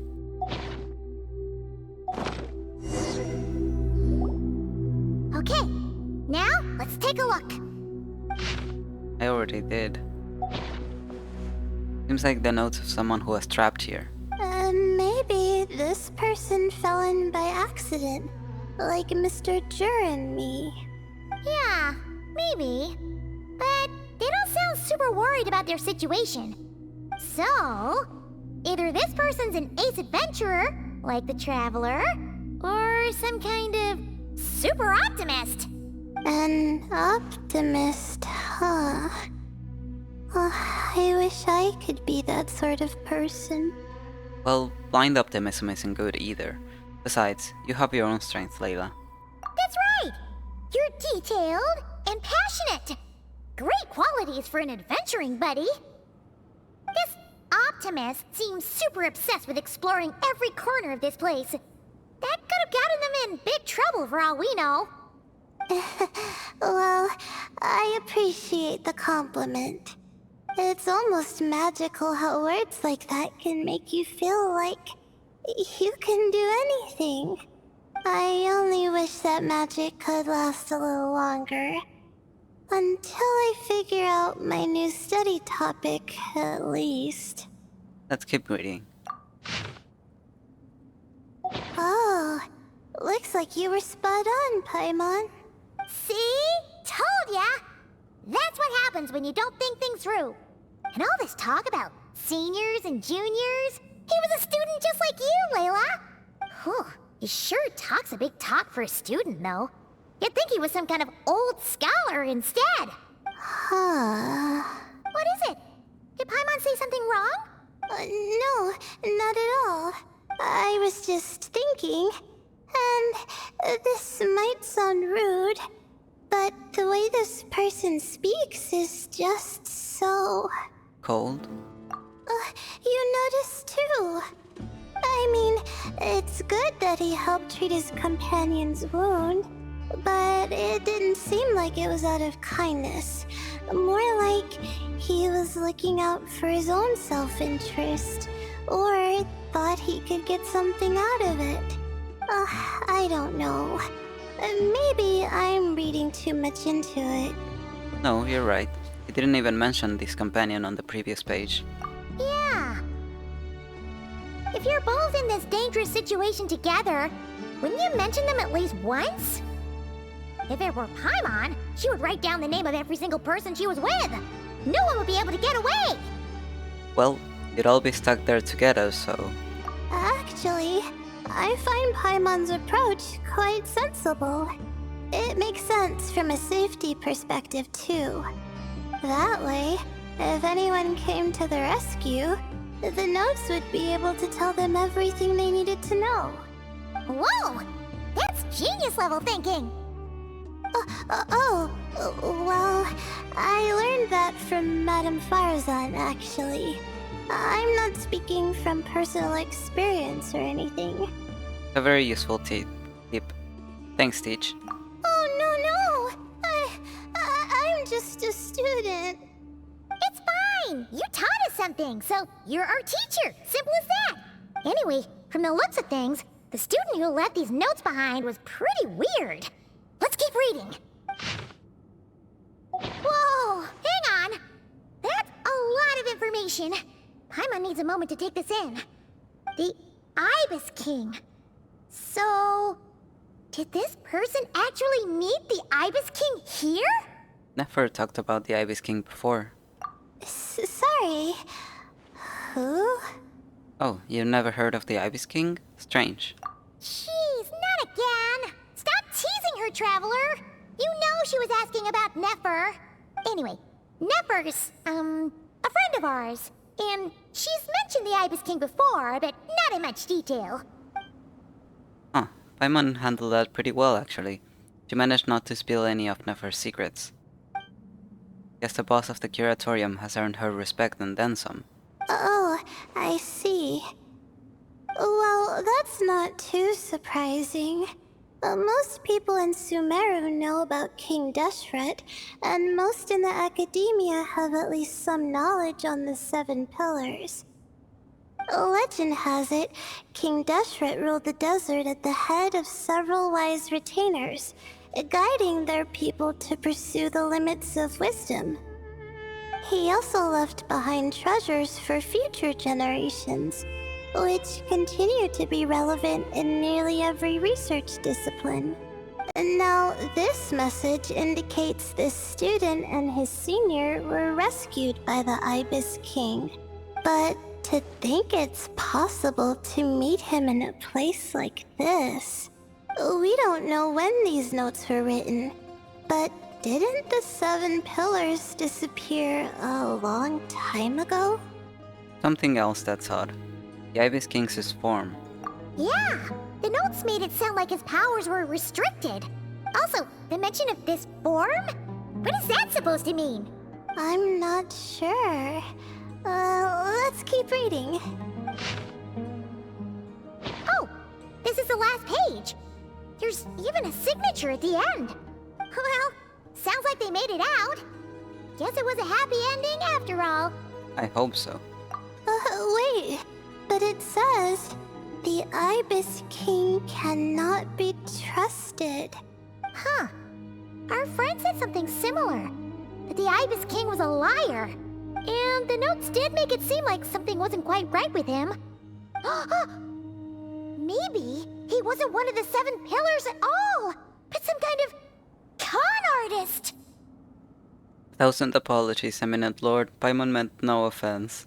Paimon's words do not reflect the opinion of the group. Huh? What's that supposed to mean? I think Paimon raises a good point.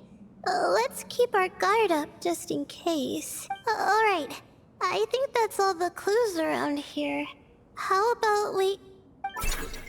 Marak? Oh, it's Marak! That means Kaveh and the others should be around here, right? Hello? Anyone up there? Can you hear us? Yeah, we can! You know, sound travels just fine in an empty chamber like this. You don't have to shout. Of course, if you're shouting to express your excitement at being reunited, By all means. Pretend I never said anything. Yelling like this is kinda exhausting. Come on, let's head back down.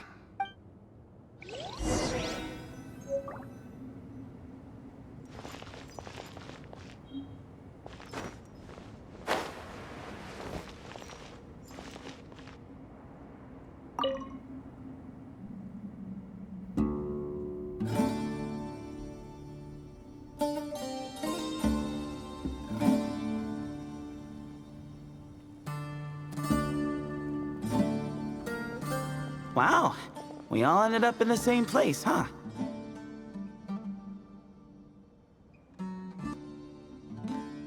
Yeah, what a coincidence. Indeed. Or as I like to call it, the chai factor. Don't say it.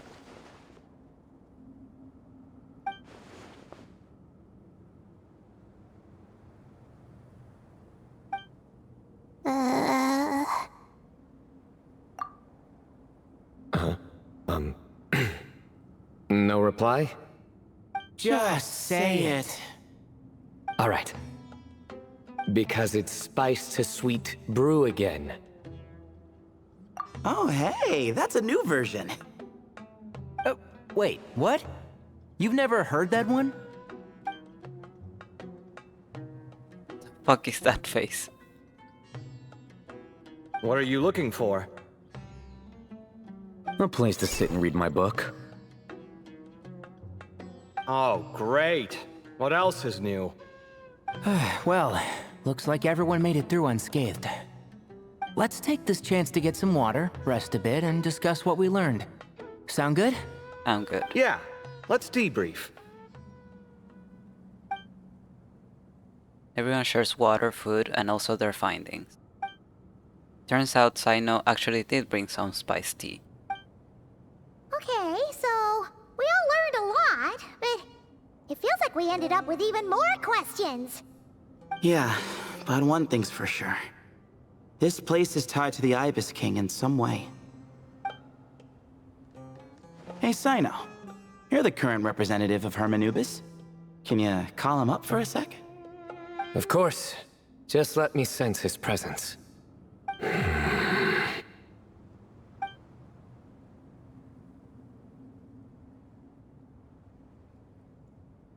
Just kidding. I can't sense him at all.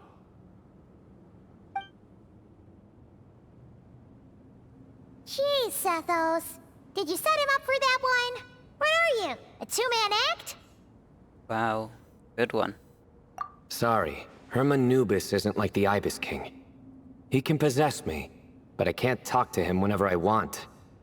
Oh, truly? Does that mean he's gone? I would have liked to reminisce about old times with him. Ah, the cat! It speaks! Of course it speaks. In fact, it is not an it at all. You do me a great offense. My apologies. Esteemed cats, sir? Oh, this little contraption is still here. Contraption? No, this is Marak. Which means you do his assistant a great offense. Huh? Well, I didn't mean... Well, I apologize. I wasn't referring to this Marak, but rather the thing that operates it. King Deshret was quite partial to it. I have forgotten what it was called. It must have had an official name, albeit in the old tongue. Even if I did remember, I would need to translate it into modern language. It's not important. Marak's a fine name. Even better than the original, if you ask me. Who thought of it? And the remodeling, quite well done indeed. This Marak looks much happier in its current form. Oh, and the components should have model numbers written on them. You can look them up if you're curious. This cat talks a lot. Quite the one-sided conversation. Is this what the Ibis King was like? He seems quite eloquent. I wonder if he plays cards. Ha! I knew Marak was a great name. Go me. Let's see, what page was I on again? Should have brought a bookmark. That all went over Paimon's head. So when the notes mentioned something being off with the Ibis King, it was because he's in the form of a cat. Hello, Thoth. Hello indeed. For you to know my name. Yes, I was not mistaken. You are special among your companions. But you are all guests. It is only proper to invite you in. Come then, this way.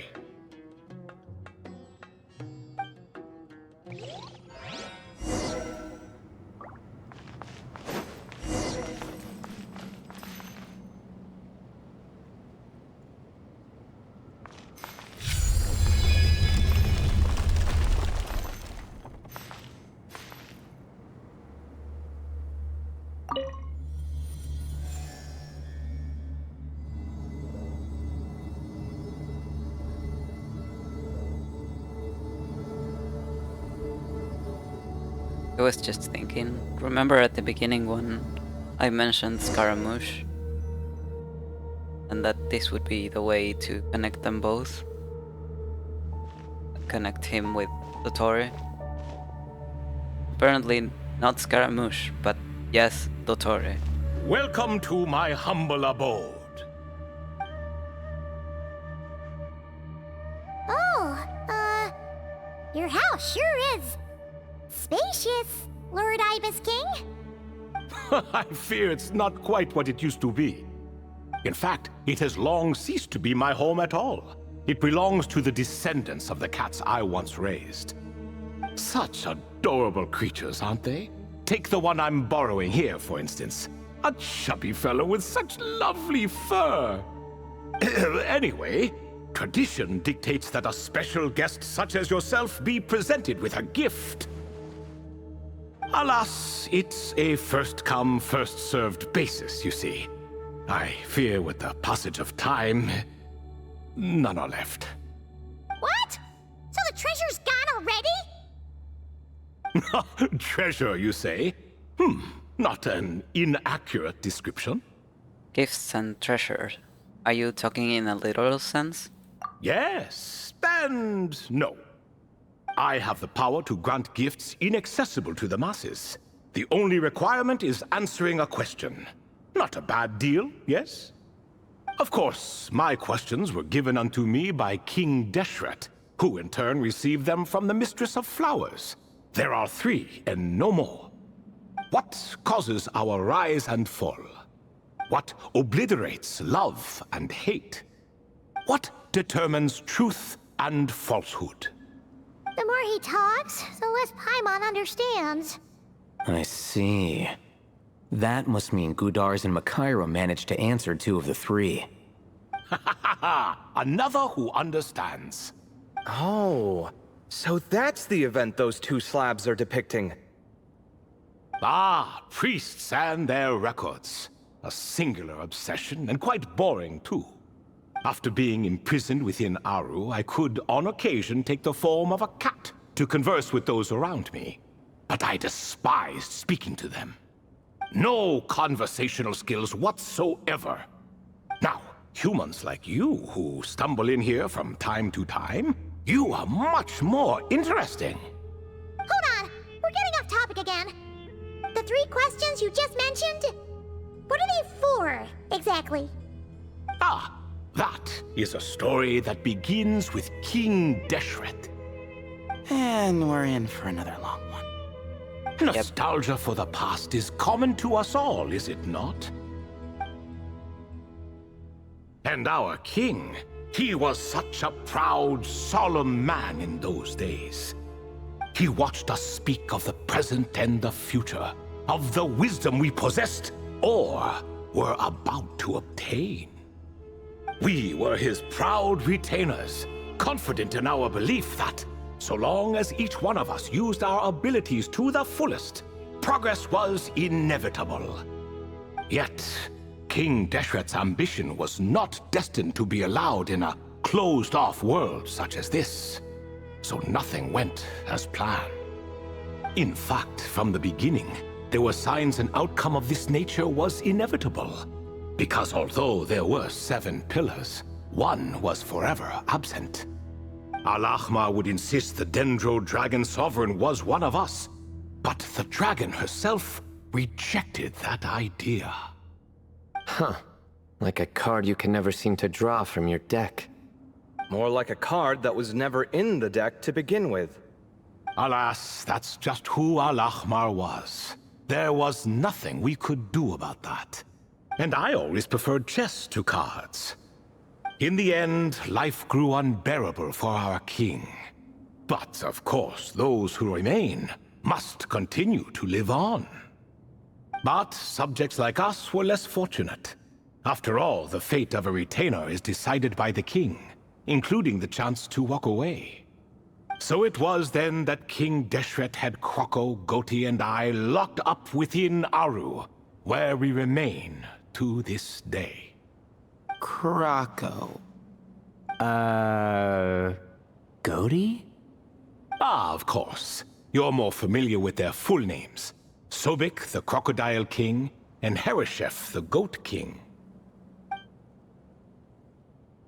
And let me tell you, when it comes to chess, Hereshef was a habitual backseat strategist, always spewing nonsense from the sidelines.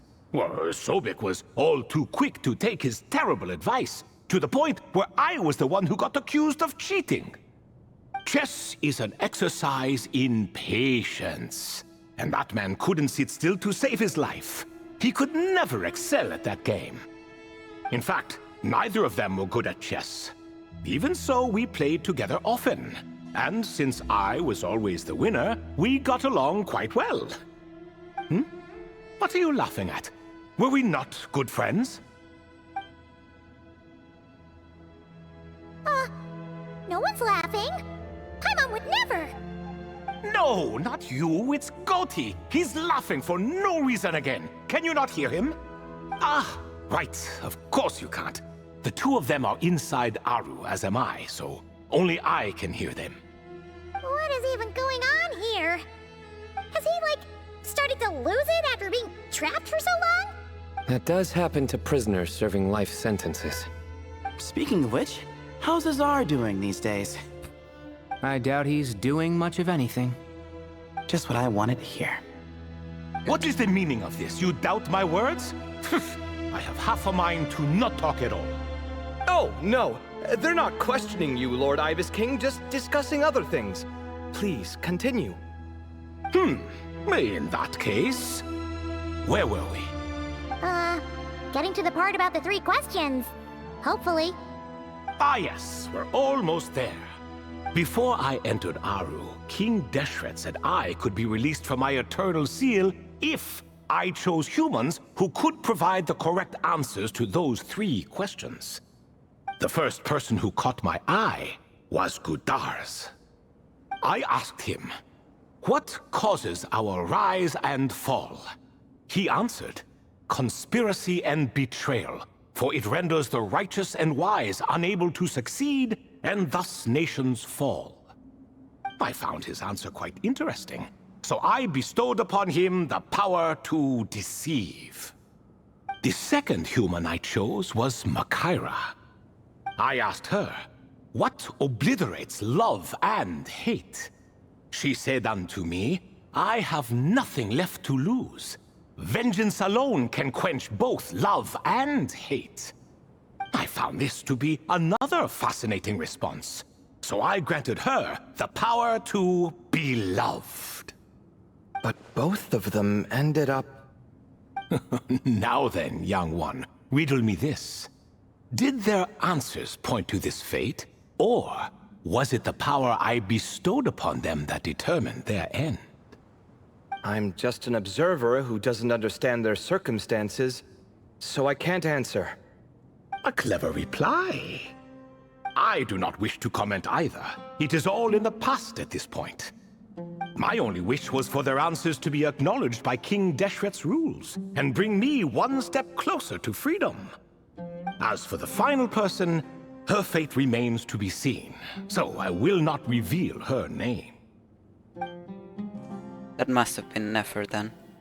I asked her, what determines truth and falsehood, and found her answer quite compelling, so I bestowed upon her a gift to match. As you can see, however, I have not been freed, so it's clear the answer she gave at that time was wrong. But alas, 3 people were chosen and 3 questions were asked. So now all I can do is wait. Wait until her wisdom is in line with the rules set forth by my king. Until she has found the true answer to that question. No wonder there was no third stone slab then. Or perhaps you're just not ready to include her in the story. Though that might be a generous interpretation. Well, it's not merely because her story remains unfinished. As the remaining priests of this place left or passed on, there were none left to record the events that followed. Besides, stone slabs are few and far between in the Great Red Sands. In the sprawling desert, very few things or people even manage to leave a trace. But sometimes I can't help but wonder, if that young man from several centuries ago had been willing to answer my question, would I have left Aru by now? Wait, so there was someone else? Of course, it has been thousands of years after all. All sorts of people have stumbled upon this place, but I only chose the special ones. That young man had such a singular intelligence, though his companion, by contrast, was rather average. Wait, could that have been Sandik? The Yes. author of those notes we found? The student named Zandik? Ah, yes, I think that was his name. In truth, I was unsure whether I should grant him my 3rd remaining gift. It's definitely the He Tori. was, of course, exceedingly clever, but he was also mistrustful and narcissistic in equal measure, and there did not seem to be a line he was unwilling to cross. Too much power could be dangerous in the hands of someone like him, so I found myself rather relieved when he declined my gift. Oh, he turned you down? Did he give a reason? Yes. He said he didn't need it. I still remember the look in his eyes. Nothing stood out per se, and still I could sense contempt and disdain radiating from his gaze. I could not give an exact reason, but on instinct I just knew it would not end well to get close to a man like that. So, I tricked him. Stick close to your companion, I said. Only the descendants of Tuletula can come and go as they please. Leave him behind, and there is no escape for you. So, does that mean his companion wasn't a descendant of Tuletula? Oh no, that part was true. The lie was in the other half. Anyone can enter or exit this place. There are no restrictions. I saw that his companion was exhausted and was concerned Zandik might leave him behind, or worse, that some other accident might befall him. So I made up an excuse to prevent Zandik from going a step too far. Oh, and speaking of, Sandik's companion had the same blue hair and pointed ears as you. Wait, He was also a does that retaliist. mean Layla's also a descendant of Tuletula? Indeed. When Hermanubis founded that city, he took in many who had nowhere else to go. Today, their progeny are scattered to the 4 winds, and indeed are far more numerous than I could have imagined. So the person you protected could have been my ancestor. Yes, yes. You're very welcome for that. Could I ask another question, Lord Ibis King? Of course. I have nothing but time, I'm afraid. Did you also save me and a man named Jur? I did. You two were quite unlucky bumping into a device King Deshret once used to measure human brain power. That contact caused more knowledge than you could handle to flood into your minds. So I replaced that knowledge with simpler, repetitive information. Of course, the side effect being the same thought repeating over and over again in your mind, but that should resolve itself in time. How many moons are there in the sky? Yes, that was the phrase I used in your head. I forgot the other one, though. I believe it had something to do with food. Both were spur-of-the-moment decisions, so no need to dwell on the meaning too much. Oh, I see. Thank you, Lord Ibis King. As I said, young one, you are most welcome. If you're inclined to return the favor, perhaps you could turn off that device so no one else can trigger it? There's only so much a cat's paw can do, so I'm afraid this is something I must leave to you. Or Marak, I suppose. Don't worry, that device can no longer be activated. Oh, splendid! Another one bites the dust. Such is the fate of things here. Day by day, little by little, the remnants of ages past fade into obscurity. For that reason, the gifts of bygone eras, be they tied to your blood or technological in nature, are not to be revered. They are tools, nothing more. Disrespectful? I simply make the most of what I have. Besides, our king has been gone all these years. What good does it do to revere him now? Oh, are you talking to the Goat King again? No, Croco this time. He's pestering me for another game of chess. Says he wants to even the score. Wishful thinking, if you ask me. If we counted one push-up for every loss, he'd owe me 300,000 by now. Of course, that's just a rough estimate. I've never kept count. It appears that's something you like. Being someone unable to be defeated. I suppose so. All right then. Time for me to extend my winning streak, and for you all to head home. Best of luck to you. In truth, deep down, I know even the answers to those 3 questions will not change my fate. But that is for me to reckon with. Go on now.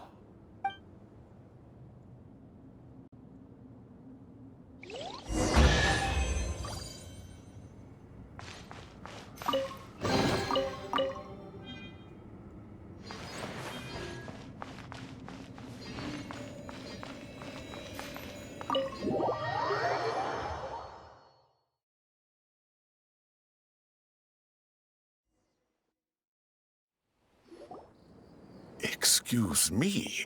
Do you even know what time it is? I've harvested 3 crops of tomatoes while you've been gone. You're exaggerating, Professor. I'm making a point. There's a difference. Sincerest apologies for keeping you waiting, Professor Cyrus. Our mistake. Please accept our apology. See, that's what I call manners. Now, are any of you hurt? Nope. It went way smoother than we expected, actually. I presume the investigation is complete then. Come, tell me all about it. You tell Cyrus what happened. Oh my, did you luck out? If you've read the work from the Vahumana Dashan, you would know that the Ibis King has, well, let's call it a mixed record. Perhaps he softened up a bit in his old age, and that's why he chose to help you. Or perhaps he just didn't have a good enough reason not to help us. See? Marak agrees. How do you even know that's what Marak meant? That could have just been a happy noise. In any case, there's a lot to be happy about. We figured out what happened to Layla and Jur, and there were some unexpected takeaways too. Yeah, I never expected to learn about my ancestry. I've always thought of myself as just an ordinary student. I never would have even considered something like that could be true. Come to think of it, our ancestors might even have been friends at some point. Huh? You're right. Maybe maybe I should take a trip back home to see if I can find any records about that. Oh, I was just throwing that out there. I wouldn't want you to go to the trouble. It's fine. My advisor gave me a break, and I still have a few days left, so... Oh, wait. My study topic. I haven't made any progress at all. No. I need to focus on that instead. I know exactly what she's going to pick at the end, if she picks something at the end. She's going to go with how many moons are there in the sky. One thing at a time, Layla. Right. Couldn't you help her, Professor? Huh? No, I could never. But he's from You Spantamad. say? I'm from the Spantamad, Darshan. Yeah. And I don't think that Nephis or Zaha-Hadid researched the stars. All I have to offer are my homegrown tomatoes. Although I suppose it's not impossible. I can ask a few old friends to recommend some interesting topics. You really don't have to. It sounds like a lot of work. Hardly. A few passing questions while we water the plants? It's no trouble at all. Thank you so much. Of course. Now it's getting late, and you all must be tired. Let's wrap things up here. Some say desert nights are the sun taking mercy on us after the heat of the day. So, let's leave while she still feels merciful.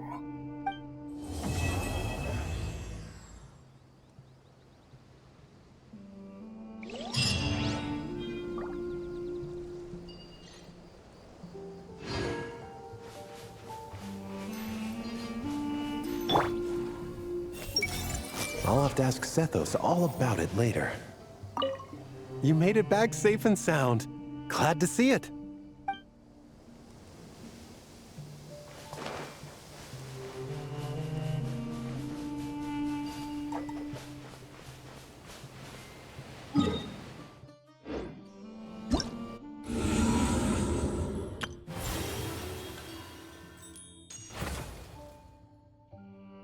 Oh, it's just 2 acts. That's it.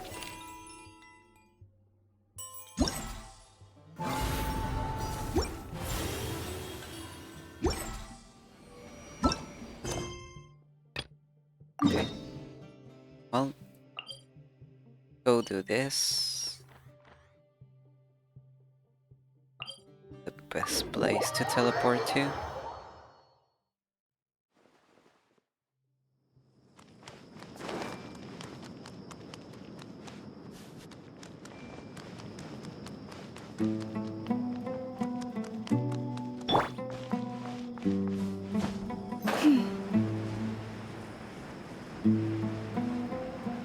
Huh. Interesting that it's here. Traveler, Paimon, over here! Welcome to the home base of the Fieldwise Center. As you can see, the core projects are already up and running, so we can get to work at any time. Huh. This feels like one of those places light novels talk about. You know, the adventuring hubs where rookies gather to take quests and stuff. Oh, and almost like a school festival at the same time, with everyone getting together to learn and then forming teams to hone their skills. It's so exciting! Yeah, I'm pumped. What kind of light novels have you been reading, Paimon? Yeah, I'm pumped. Well, this place isn't quite as decked out as a school festival, but Master Tainari said the academia plans to be generous with the resources. Anyway, before students and researchers head out on dangerous field missions, they can come here for advice and emergency training. We even have professionals on staff that can join their teams to serve as guides or safety personnel. Yeah, you can think of it like a forward operating base, equal parts theoretical training and field practice. Amber! We'll familiarize new recruits with potential challenges in the wild and take them through drills, so there's no reason to panic during the real thing. Amber, you're here too? The Outrider getting new job responsibilities? Surprised? I know I was. I'm off duty right now, so I was planning to just drop in on Kali for a bit. But I didn't realize how busy she'd be. I'm not the type of person to sit around and watch, so I I decided to be her assistant. Sorry, Amber. I didn't mean to put you to work during your time off. Don't worry about it. A little relaxation balanced out with some fulfilling work is a great vacation in my book.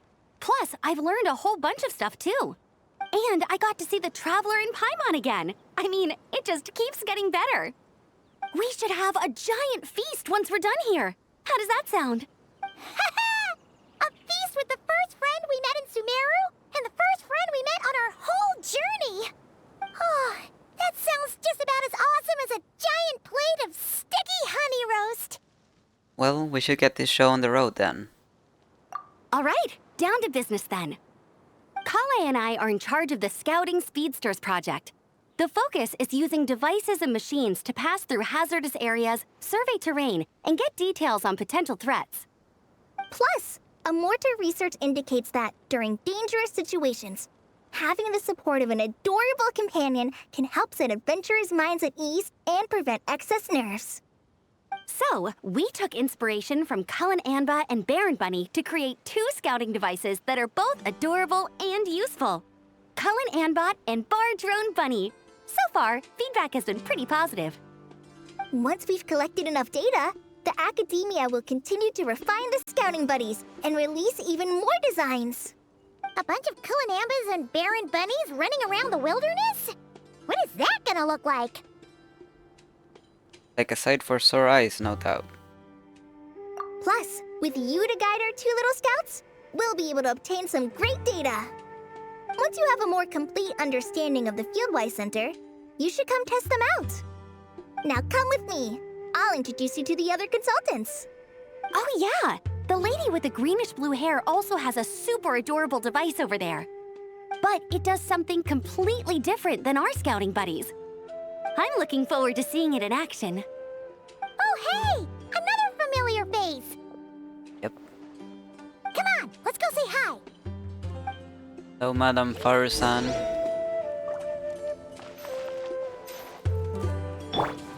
Everyone hold hands! Gotta keep it up. Let's do this. I should adjust the legs so Bar Drone Bunny can run even faster.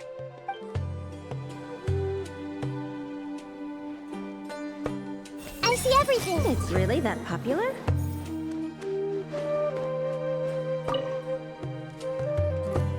It's really that popular. Oh. The internal locomotion mechanism is clever enough, and the execution on the terrain recognition, remote control, and weight detection modules isn't bad. But the appearance... it might as well be a doll for a child. No, this won't do. Madame Farzan, great news!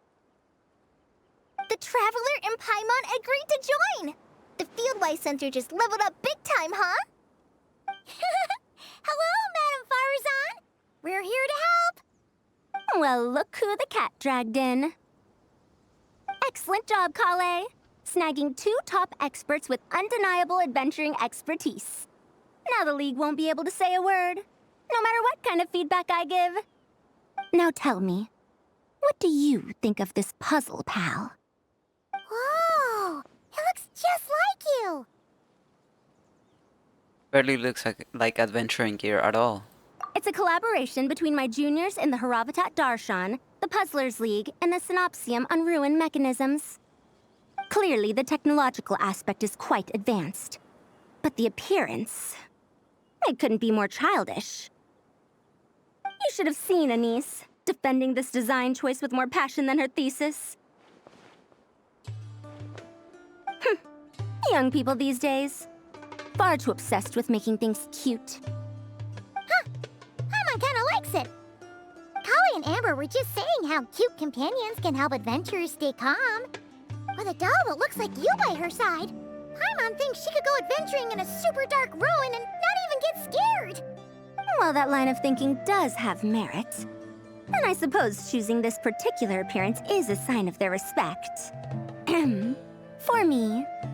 Still, there are adventurers who place greater emphasis on reliability and technical composition.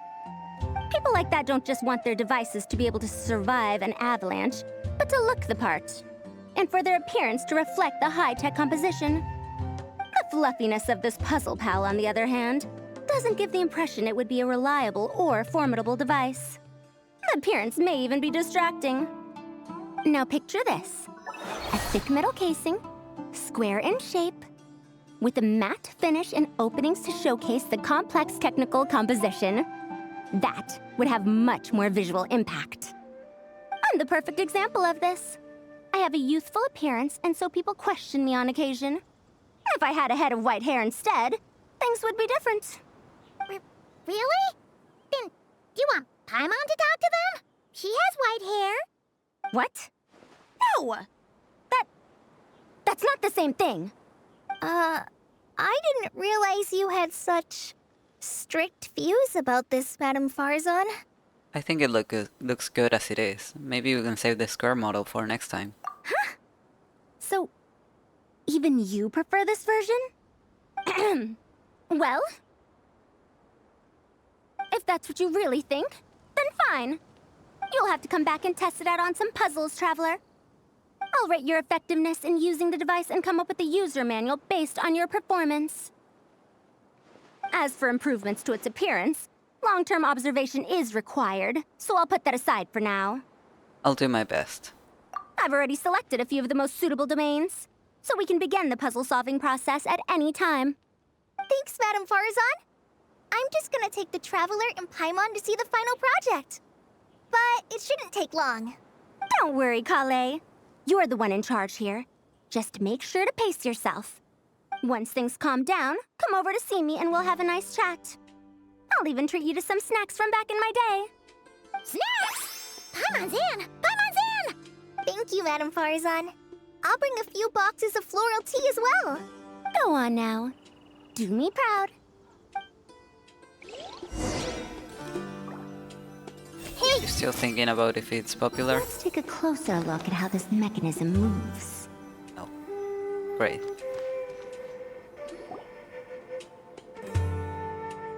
This last one is a long-term project we're calling the Security Division.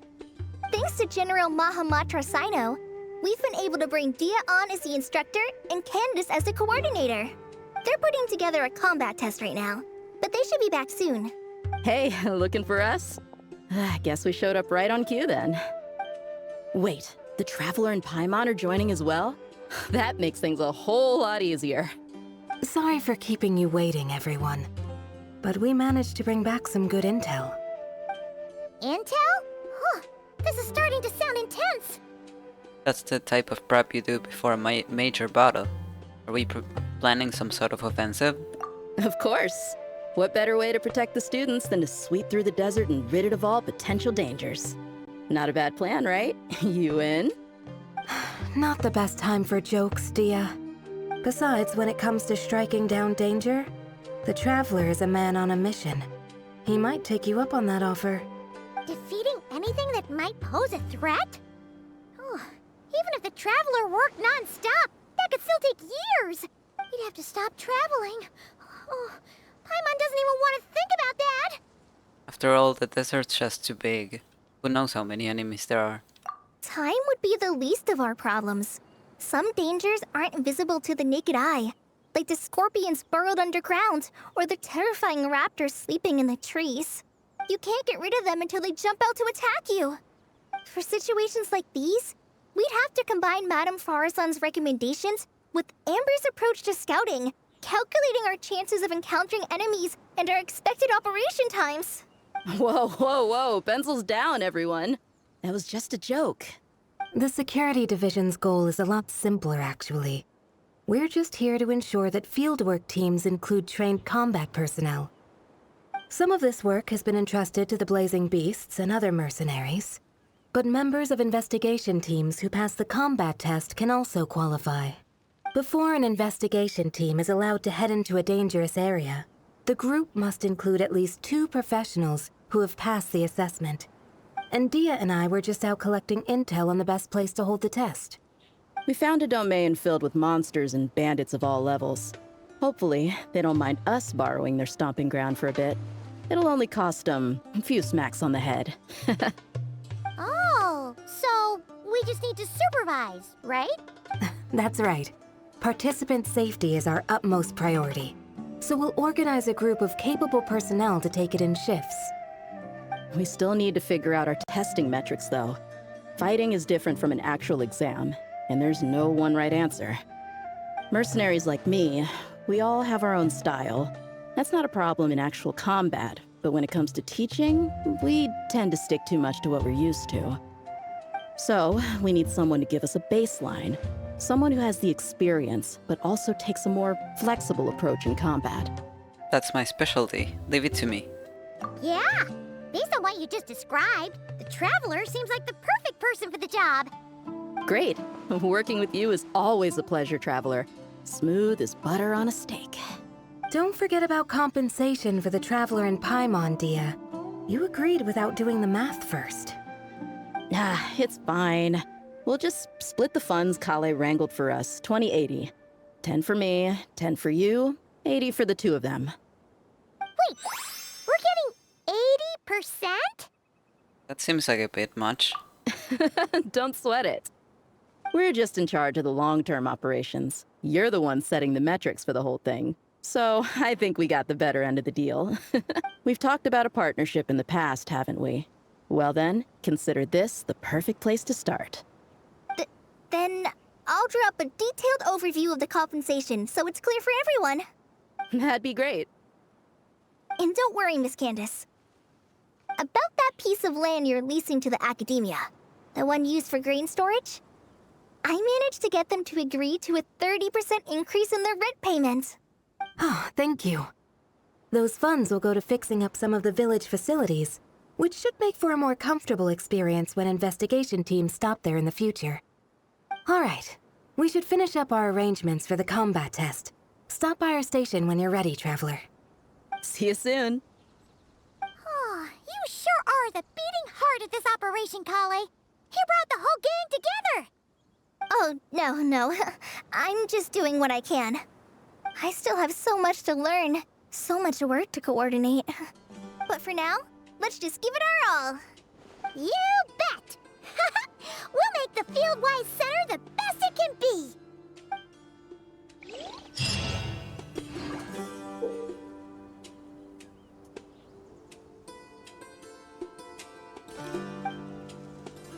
Everyone hold hands!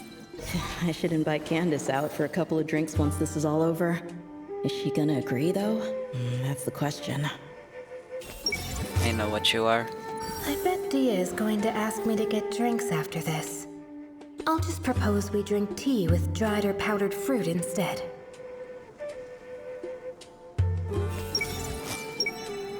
That's it, Kale. Show him what you've got. This is the best. What else needs doing? Better check my notes.